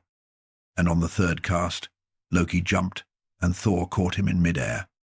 A salmon is slippery in the specific way that things are slippery when they are using everything they have to get free. Thor held on. Loki was a salmon for 1 more second, and then he was himself again, caught in Thor's grip above the water of his own waterfall on his own mountain, with the full gathering of Asgard's gods arranged on the bank looking at him. The look on Thor's face was not triumph. It was not even anger in the simple sense. It was the look of a man who has been on the road with someone for years, who has eaten and fought and survived alongside them, who is holding them above a pool of cold water because it has come to this, and who has not yet finished understanding what this means about everything that came before. Loki looked back at him. There was a space of a few seconds there that the story passes through quickly, and that mattered more than the passing suggests. Two people who had known each other a long time, looking at each other across the distance that a killing and a refusal and a flight had opened between them. The friendship had been real. Both of them could feel the exact weight of that fact, and the exact weight of what it was now. Then Thor waded to shore. What followed was not a trial in any sense that implies procedure or the possibility of a different outcome. It was punishment being organized by people who had been waiting for permission to act and had finally received it. Here is where this account needs to be honest about something that sits at the center of what happened next, because the story is easy to tell wrong in both directions. Loki had killed Baldr. He had then been given the chance to let Baldr return, and had refused. Those were his actions, and they had consequences. And the case for serious consequences was not invented or exaggerated. But the punishment that was delivered in the cave of Har was not only about Baldr. The gods had been carrying a long accounting with Loki, and Baldr was the moment the ledger was presented. Inside the anger at the murder was also the anger from the night at Aegir's hall, when he had moved through the room and opened every door they had spent years keeping shut. Inside it was the anger from every time his usefulness had required them to look at a part of themselves they preferred not to examine. Inside it was every time he had made their dignity feel constructed rather than innate. They were punishing the murderer, but they were also punishing the mirror. They took his son Vali, who had nothing to do with any of it, and transformed him into a wolf. Then they let him loose with his brother Nafi. Nafi died. They used what remained to bind Loki to a flat stone. What came from his own son became the thing that held him. When the binding touched him, it hardened into iron, because everything in the world of the gods could become a chain when the gods decided it should. A serpent was hung above his face, positioned so that its venom dripped directly onto him. The punishment was designed to continue indefinitely, not to end him, to preserve him in pain for as long as the world lasted. Both things that need to be said about this can be said together, because the story requires both to be true simultaneously. Loki had crossed the line that could not be uncrossed. The consequences that followed belonged to him in the way that consequences belong to the person who made the choices. The consequences that followed were also shaped by more than just Baldr. They were shaped by the full weight of what Loki had always been to Asgard. The uncomfortable thing in the corner of the room. The person who knew where all the bodies were buried because he had helped bury some of them. The specific form of what they did to him. The preservation rather than the ending. The keeping alive in pain rather than the clean finish was not purely justice. It was also the expression of something that had been building for a very long time. They punished the murderer, but they also punished the mirror. And perhaps the most honest thing to say about those two true facts is this: the ugliness of what happened in that cave comes precisely from the fact that you cannot separate them cleanly. The punishment was deserved, and it was also excessive. Both things were true, and the truth of one did not cancel the truth of the other. The gods filed out of the cave. The darkness settled, and then Sigyn walked in. She had not been invited. She had not been stopped either. She moved through the assembled gods without looking at any of them and into the space where Loki was bound, and she sat down beside him, and she did not speak to anyone, and no one spoke to her. She picked up a bowl. She had known him from the hall where she first noticed him. The evening he had sat down without being invited and poured his own cup and shown her, without intending to show anyone anything. The calculation running behind his eyes about whether the place he was standing was one he was actually allowed to stand in. She had recognized that calculation. She had made smaller versions of it herself. She had chosen him with full information. She was here with full information now. The motif of the table, the seat he had taken without being given, the cup he had poured for himself, the belonging he had performed through sheer presence in rooms that had never fully decided to have him, was finished. There was no table now. There was a stone, a serpent, a cave, and a woman who had decided, a long time ago, in a warm hall full of gods, who mostly looked at Loki and saw a function, that this was who she was. She held the bowl up. She waited for it to fill. The cave was not silent. People imagine a place like this as silent, the absolute quiet of removal from the world. And it was not that. There was the sound of water moving somewhere deep in the rock, a sound that had been there before any of the gods had opened their eyes, and would continue after all of them were gone. There was the sound of the serpent breathing above him, small and regular. There was the sound of venom landing in whatever had collected before it. And there was the sound of Sigyn breathing beside him. She had not been required to come. Nobody had asked her, and nobody had told her to. The gods had expected her to step back from what Loki had become, the way sensible people step back from the edge of something that has already gone over. She had standing in Asgard. She had done nothing wrong. She had every available reason to walk away. She had walked in. This needs to be said without sentimentality, because what Sigyn did was not a romantic gesture, and it was not performed for anyone watching. It was a decision made in private with full information, and the full information included everything Loki had done. She did not think he was innocent. She was not in the cave because she had constructed a version of events in which his hands were clean. She knew what had happened in the yard, and she knew what had happened in the cave with Thor, and she knew the weight of what those choices had cost. She held all of that clearly. What she also held, and what the gods who filed out did not hold, there was the full picture of a person she had watched across years of being in the same rooms. The person who existed in the space before and after the useful function, in the specific private hours when nobody needed anything from him. She had paid attention to that person. She had found him worth paying attention to. She was not forgiving him on behalf of the world. That was not her to give, and she was not offering it. She was simply here, beside him, in the dark, because this was who she was, and the end of the world was not going to be enough to make her someone else. The bowl was a simple thing, wide enough to catch the drip consistently, shallow enough that it filled faster than you would want it to. When it was nearly full, she stood, and the movement of standing took her a step away from where she had been sitting. And in that step, and that turn, and that moment of emptying the bowl, the venom fell. His body pulled against the binding. She came back. She positioned the bowl. She sat.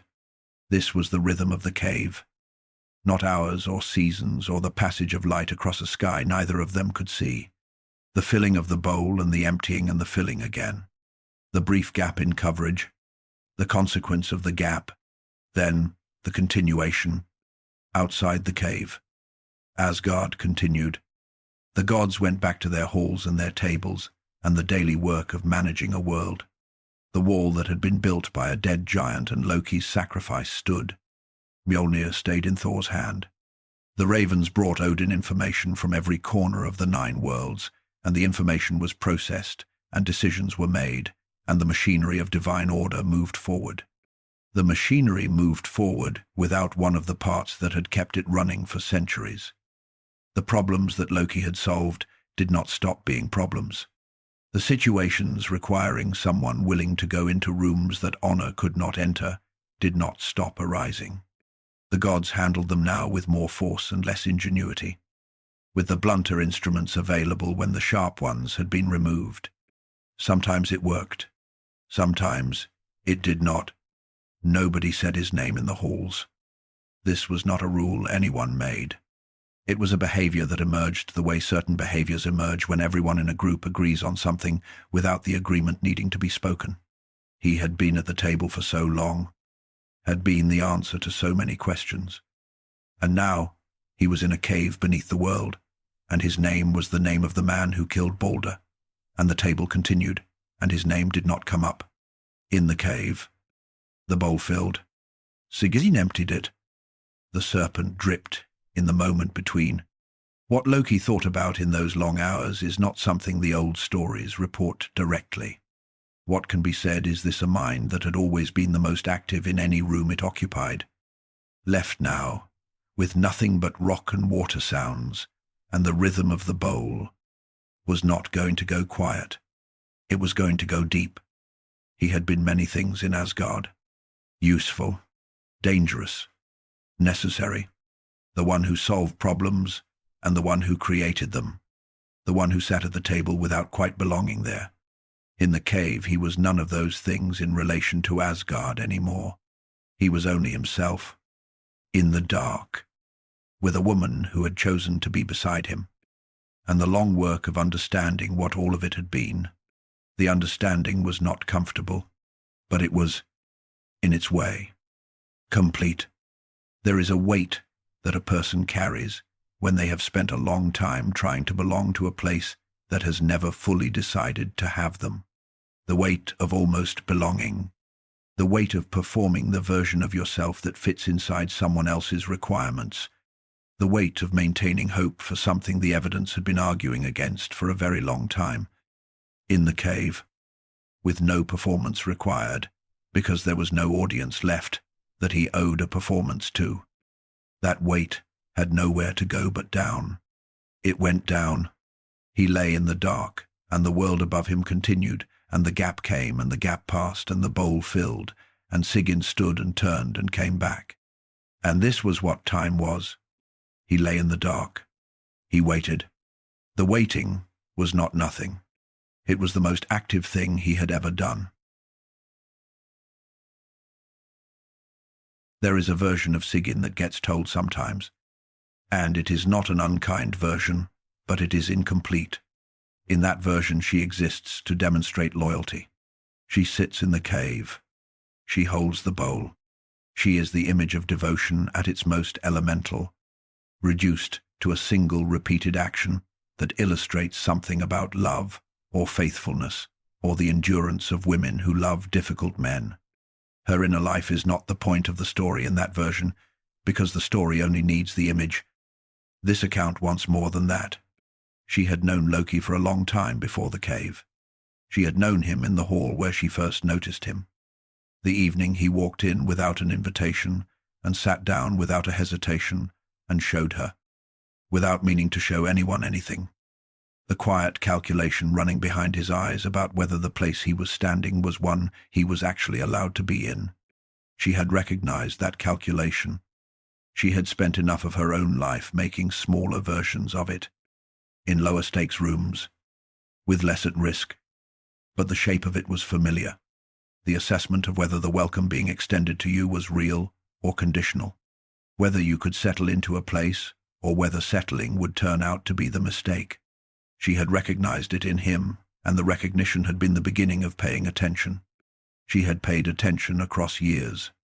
She had watched him in the halls when the gods needed something only he could provide, and the specific way their manner shifted toward him in those moments, opening just enough to let the function through, without opening enough to let the person through. She had watched him come back from the journeys that cost him things nobody named. She had watched him at the table in the evenings, drinking and listening and showing nothing. And she had understood that the nothing he was showing was not the absence of something, but the active management of something that had no safe place to go. She had chosen him with that understanding, not despite it, with it.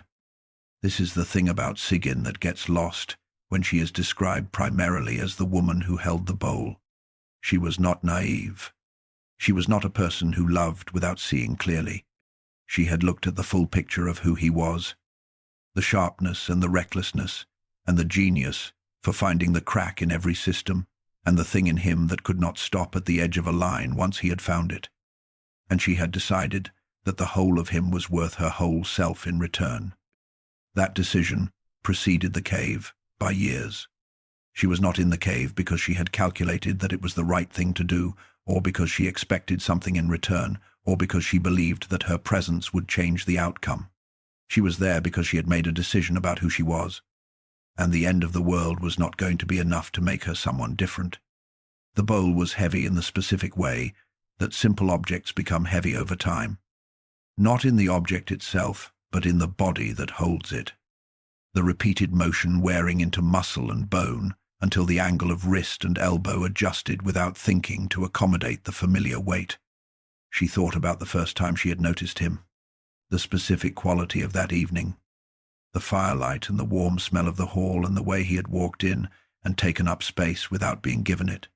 The thing she had noticed that nobody else in that room appeared to be noticing, that underneath the performance of ease, underneath the quick intelligence and the wit that was always 1 degree sharper than the room required, there was a person doing the math about whether he was allowed to be there. She had wanted to answer that question for him.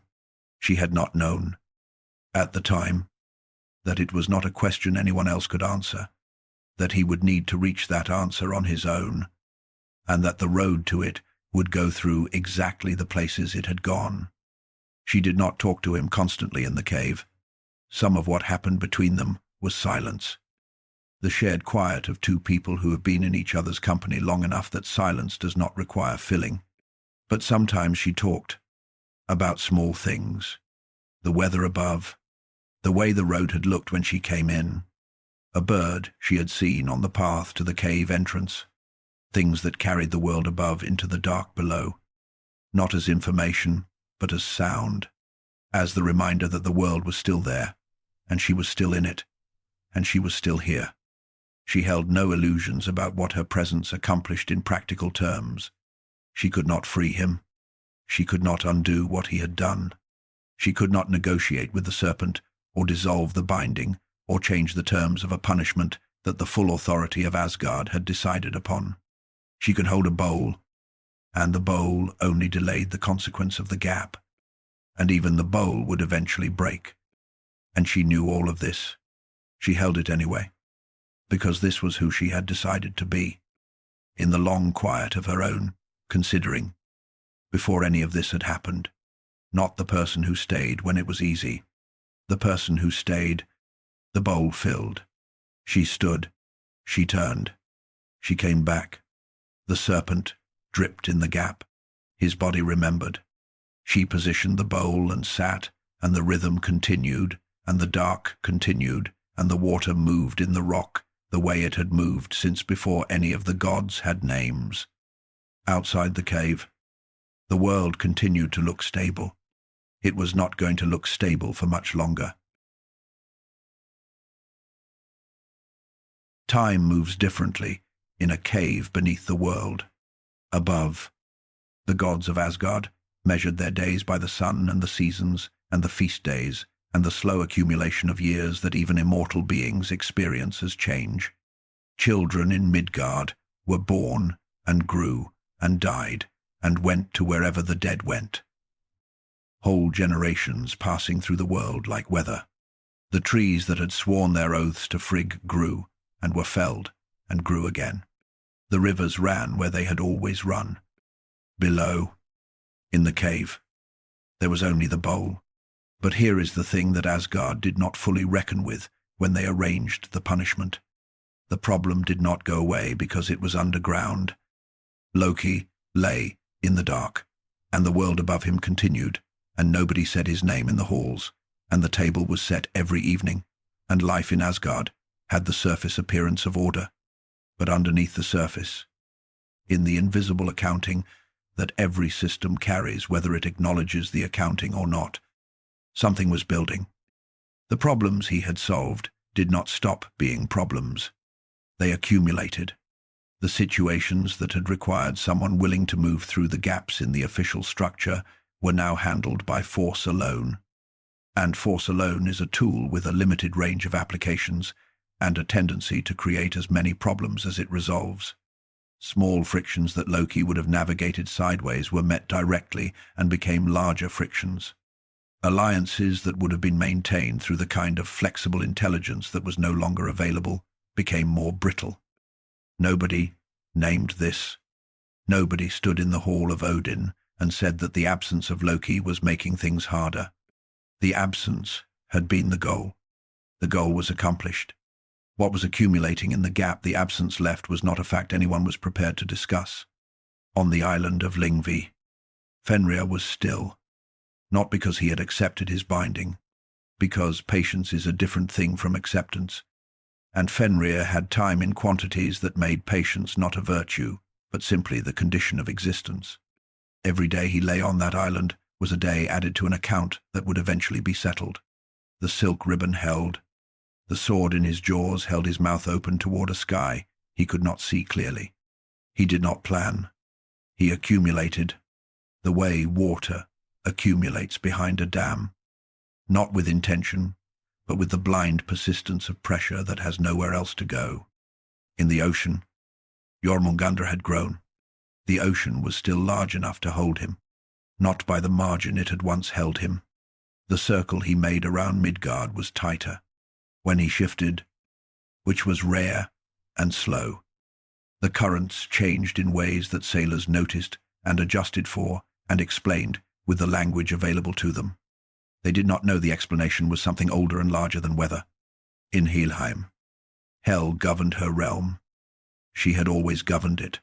She had been placed there as a child and told it was hers. And she had made it hers with the quiet thoroughness of someone who has decided that the only available response to an assigned condition is to inhabit it fully. Her hall was called Eljudnir. Her plate was called hunger, and her knife was called famine, which were the kind of names given to things in that world when someone wanted to say something about what they represented without saying it directly. Her hall was very full, and she was her father's daughter in ways that the cold realm had not diminished.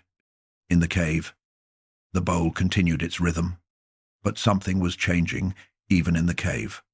The rock felt different, not in any physical quality of the stone, in the way that rock feels different when it is the rock above something that is about to happen.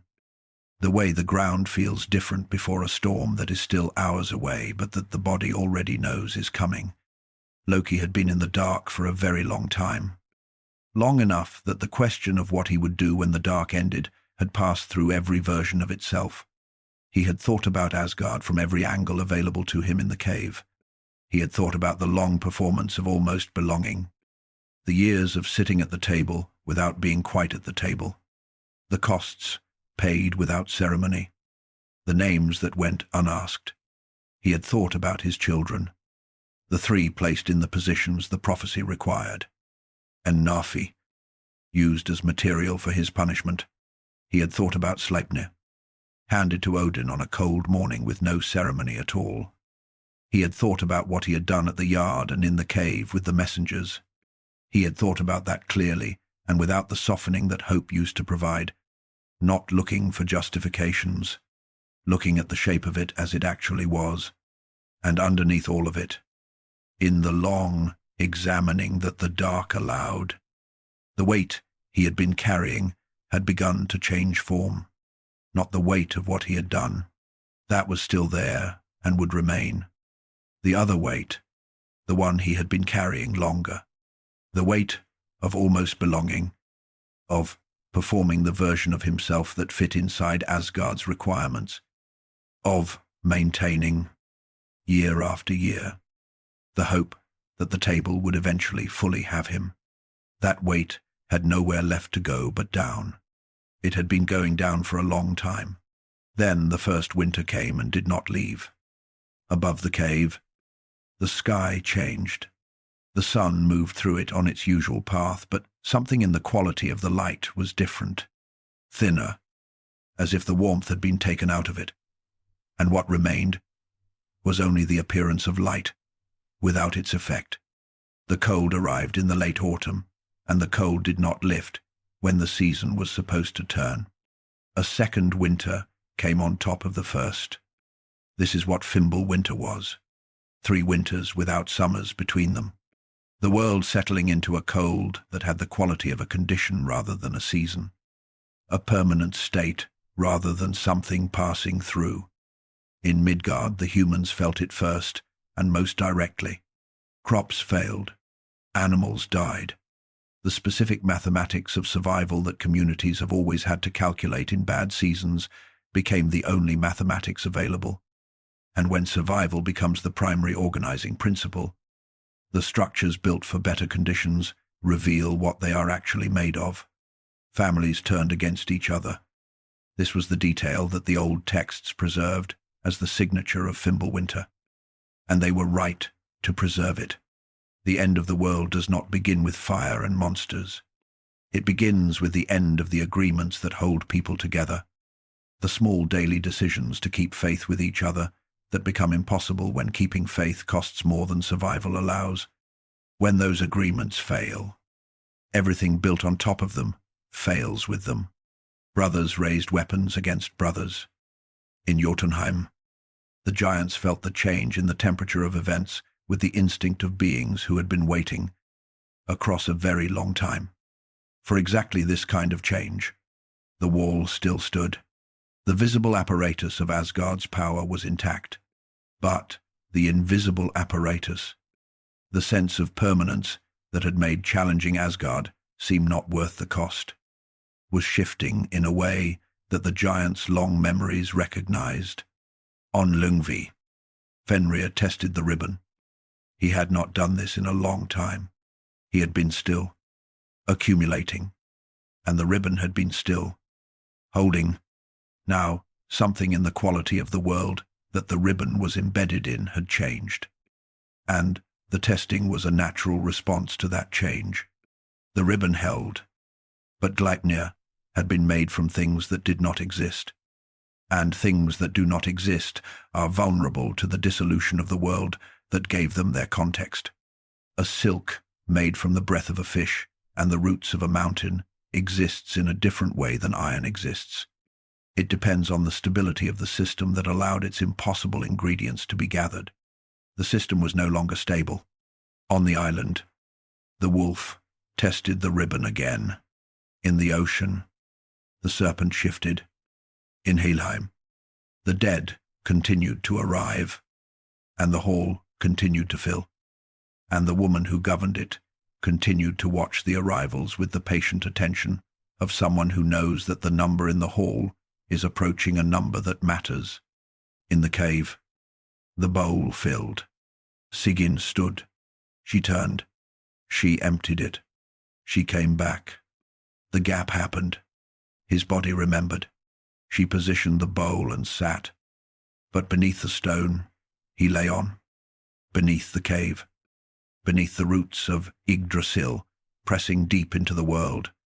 The pressure that had been building since long before the first winter was approaching, the point where pressure becomes something else. The day it became something else was coming. He could feel it in the rock. And when it came, the thing that had been preserved in pain for all those years beneath the world was not going to look the way Asgard remembered it. It was not going to emerge with the same question it had gone underground with. The question of whether Asgard would have him had been answered. What was coming up from the cave was something that had stopped asking. The bowl did not break dramatically. It developed a fracture along one edge, the kind that comes from repeated stress applied to the same point over a very long time. The slow accumulation of small forces into something that the object can no longer absorb. Sigyn noticed it when she felt the edge give slightly under her fingers during the emptying.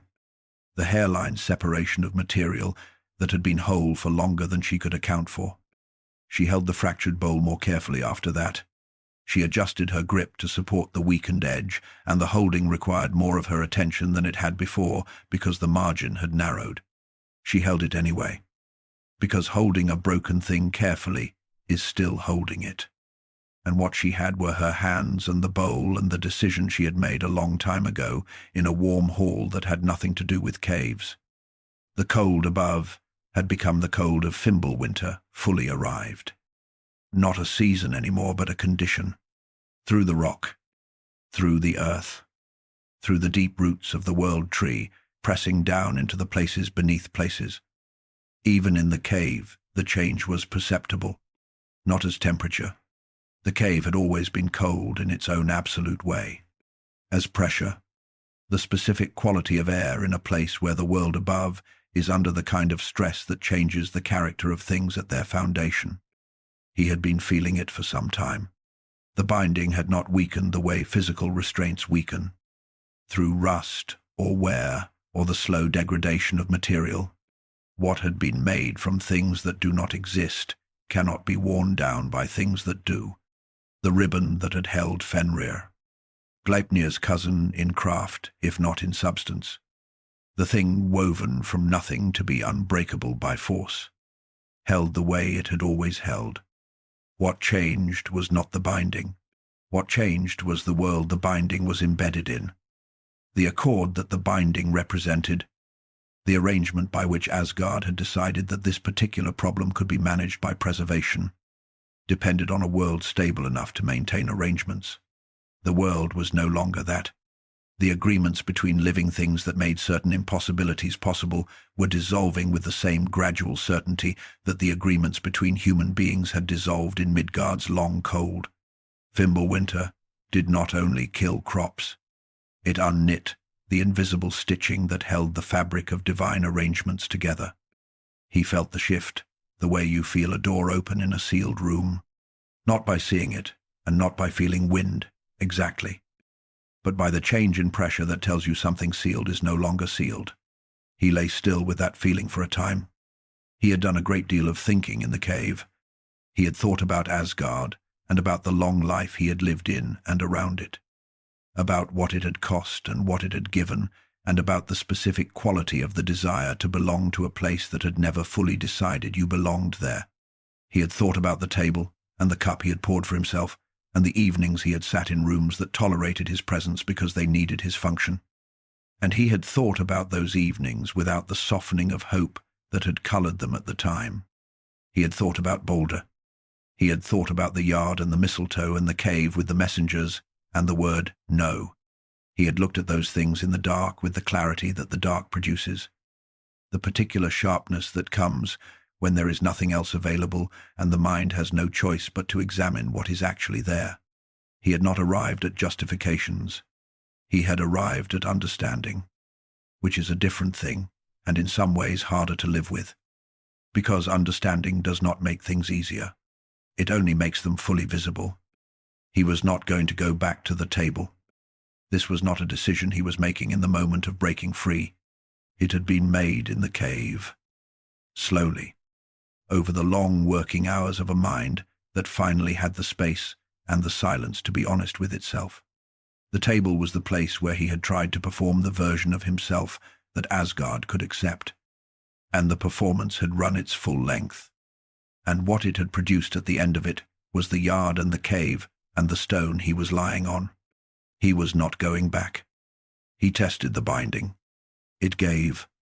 Not completely. Not all at once.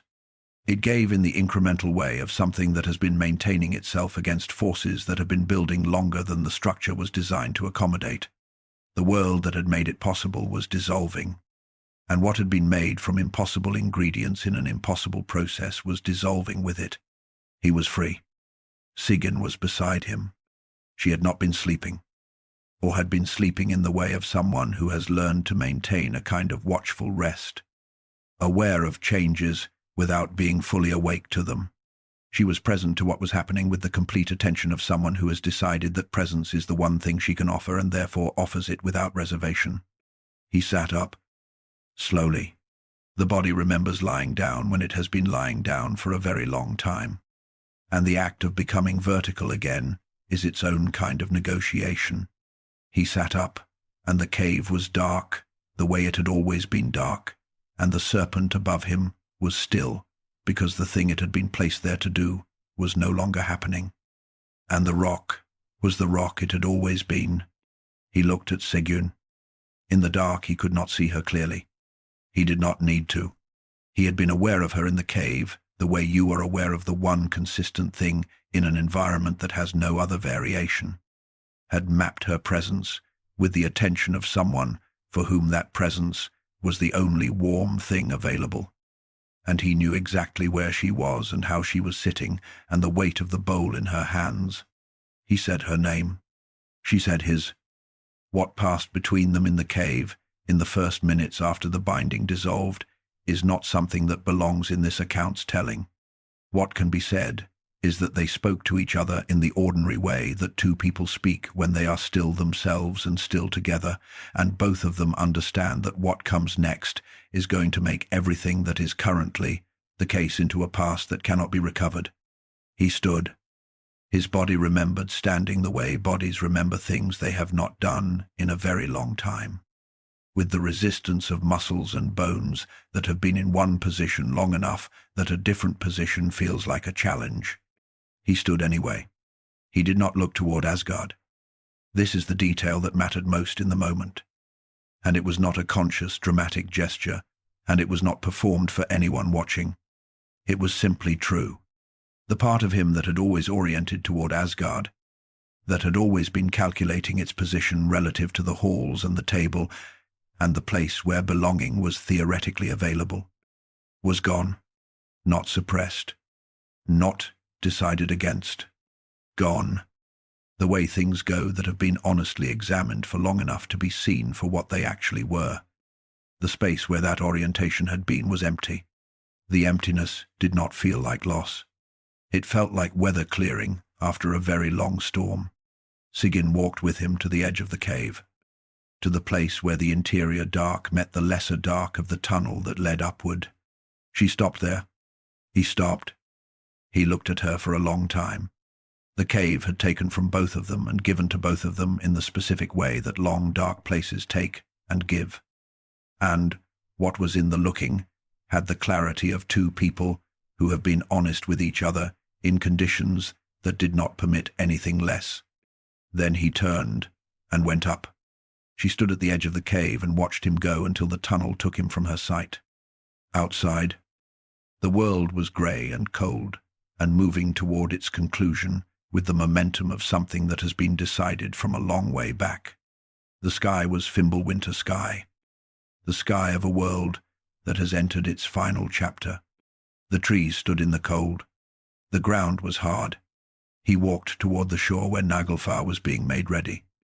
The ship of the dead, built from the nail clippings of corpses across generations of careful preparation, was at the waterline when he arrived. The dead were assembling with the patience of those for whom patience had been the primary activity for longer than living people could imagine, gathering on the shore in the grey morning light of a world that had finally stopped pretending it was going to last. He looked at the ship. He looked at the grey water and the grey sky and the assembling dead and the shape of everything that was about to happen. The gods had spent a very long time fearing that Loki would become their enemy. At Ragnarok, he simply stopped pretending that he was not. There is a kind of freedom in that, in finally being exactly what everyone has always been afraid you were. It is not a good freedom. It is not the freedom of the innocent or the redeemed or the person who has found their right place in the world. It is the freedom of someone who has stopped carrying the weight of other people's hopes for what they might still become. He had been carrying that weight for a very long time. He walked to the prow. He did not look back. On the day the end came, the sky was not dramatic. This is the thing that the stories almost never get right about large endings. The assumption is that the scale of what is happening will be legible in how things look, that a final day will announce itself as a final day. It looked like the continuation of Fimbulwinter, the same grey sky, the same cold, the same quality of light that had become the permanent quality of light in a world that had moved past seasons. The end did not arrive with fire and thunder. It arrived with the patient quality of something that had been approaching for a very long time and had finally covered the distance. Heimdall stood at his post.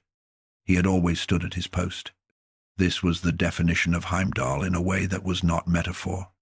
The other gods had their halls, their journeys, their returns. The ordinary rhythm of divine life that included departure as a regular feature. Heimdall had his post at the edge of Asgard, at the foot of the Rainbow Bridge, and he had not left it. He could see to the ends of the 9 worlds. He could hear the wool growing on a sheep in Midgard. He could hear the grass growing. He did not need sleep, and he did not take it. And his attention moved through the world continuously, with the unhurried thoroughness of something that had been doing this work since before most of the events described in this account had occurred. He had watched Loki his entire life. This is worth sitting with for a moment. Every crossing Loki had ever made. Every door opened without permission. Every boundary stepped across. Every form taken in service of a journey that the ordered architecture of the worlds had not sanctioned, had been observed from the post at the end of the bridge.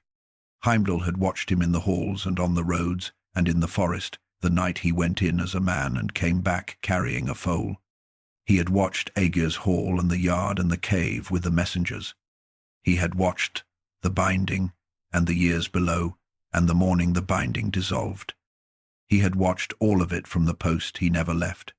When Loki walked off Naglfar, Heimdall raised Gjallarhorn. The sound of it moved through all the 9 worlds, the way a sound moves when it has been designed to reach the furthest possible distances. And the furthest distances received it. Asgard assembled. The gates of Helheim opened. The tether that held Fenrir gave way, as the world that had made it gave way. And Fenrir came off the island of Lyngvi with the force of something that had been held longer than holding was ever meant to last. His jaws opened.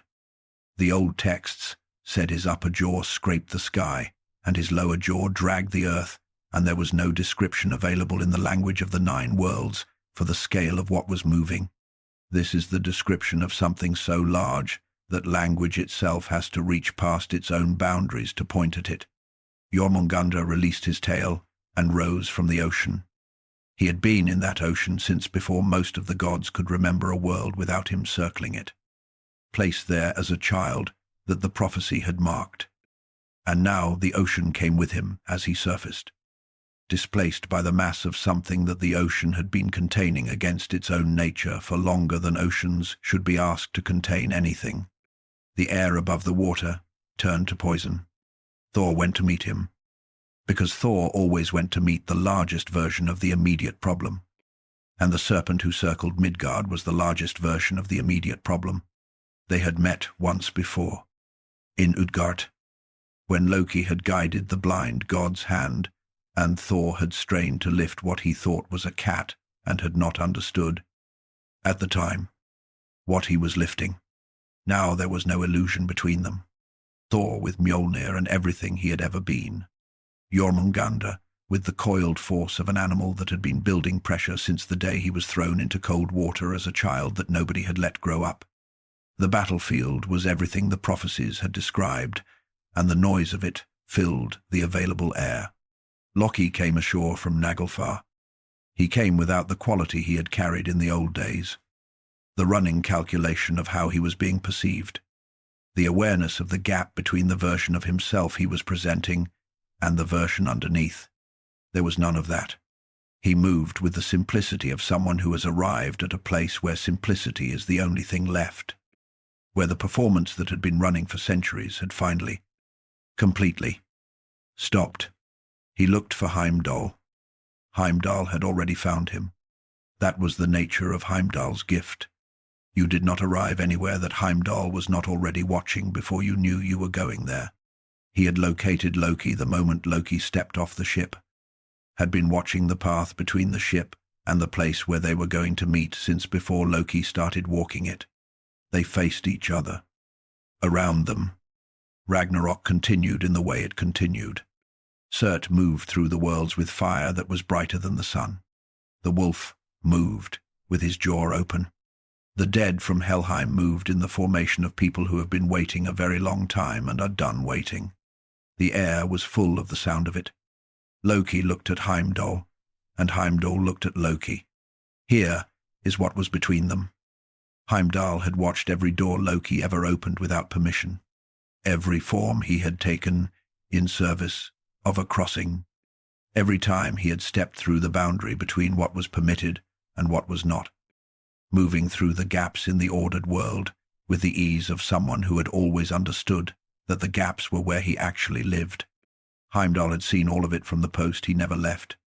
He had seen the whole of it, not the parts that made Loki convenient, not the parts that made him dangerous. All of it.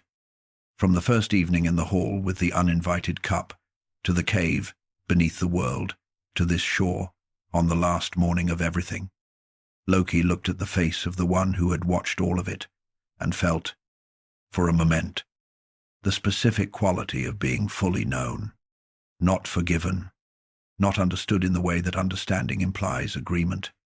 Known, the complete record of a life held in the awareness of another being, without the filters of sympathy or condemnation, without the selective emphasis of people who need you to be one thing or another. He had spent his whole life in a world that saw him partially, that valued the part that was useful and watched the part that was dangerous and ignored the part that fit neither category. Heimdall had seen all of it from his post, the whole of it, every morning and every failure, and every price paid without ceremony. In that recognition, in the space between two beings who had always been on opposite sides of every line, there was something that neither approval nor condemnation could account for.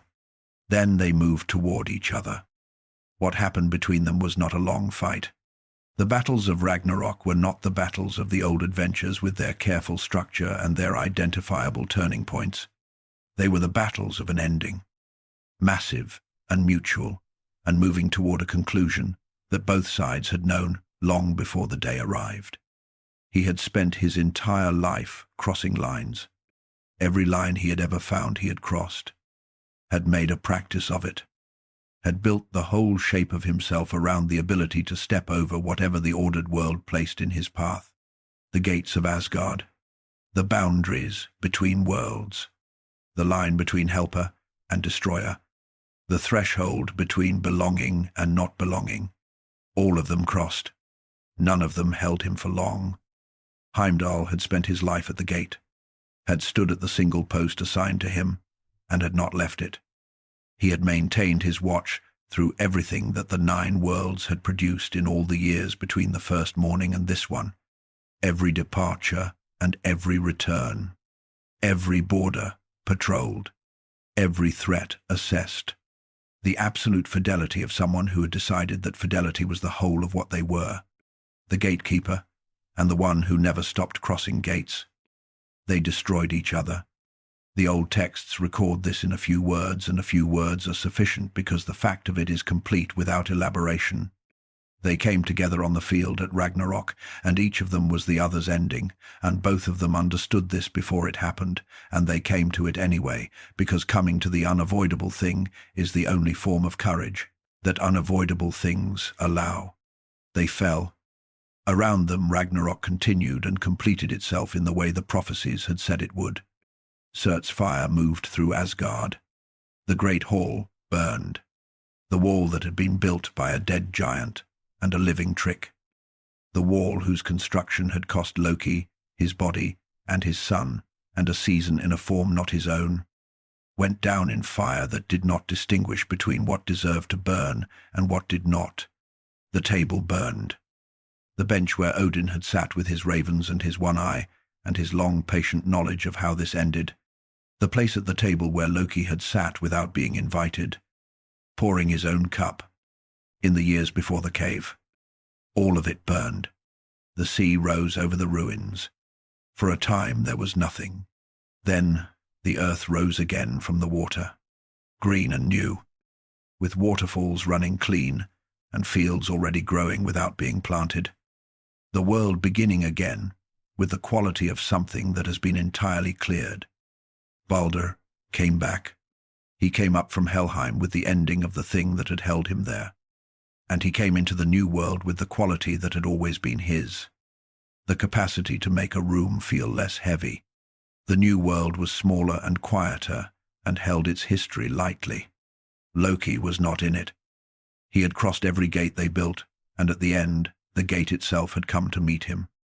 And neither the Gatekeeper nor the one who crossed every gate had been wrong about the other.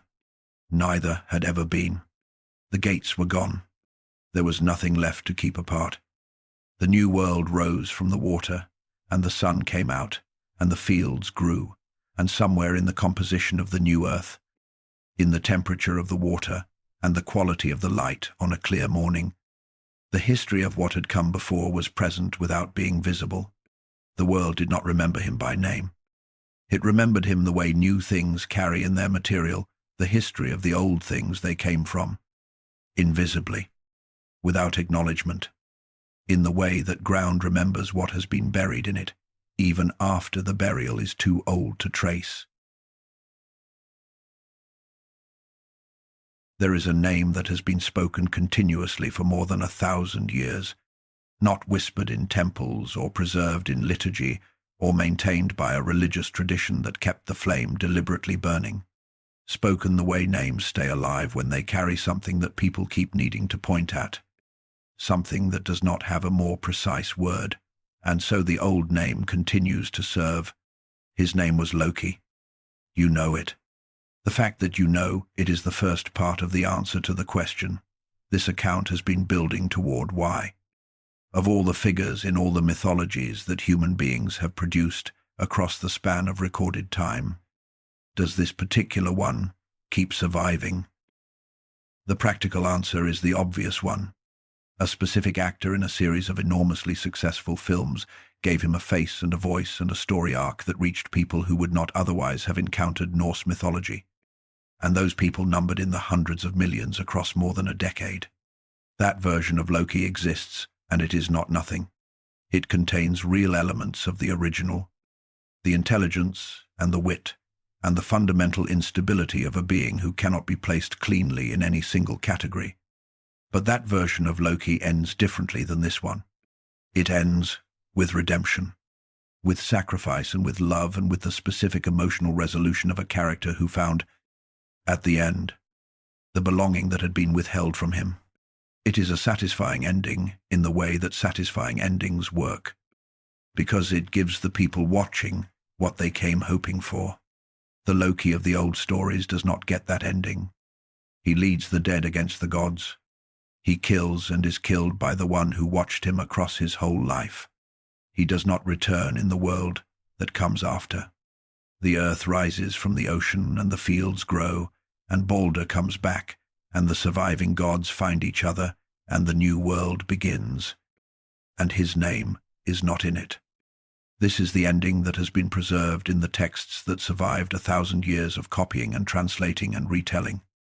And the question worth asking is not why the redemption version exists, because the redemption version is a natural human response to a story that resists resolution.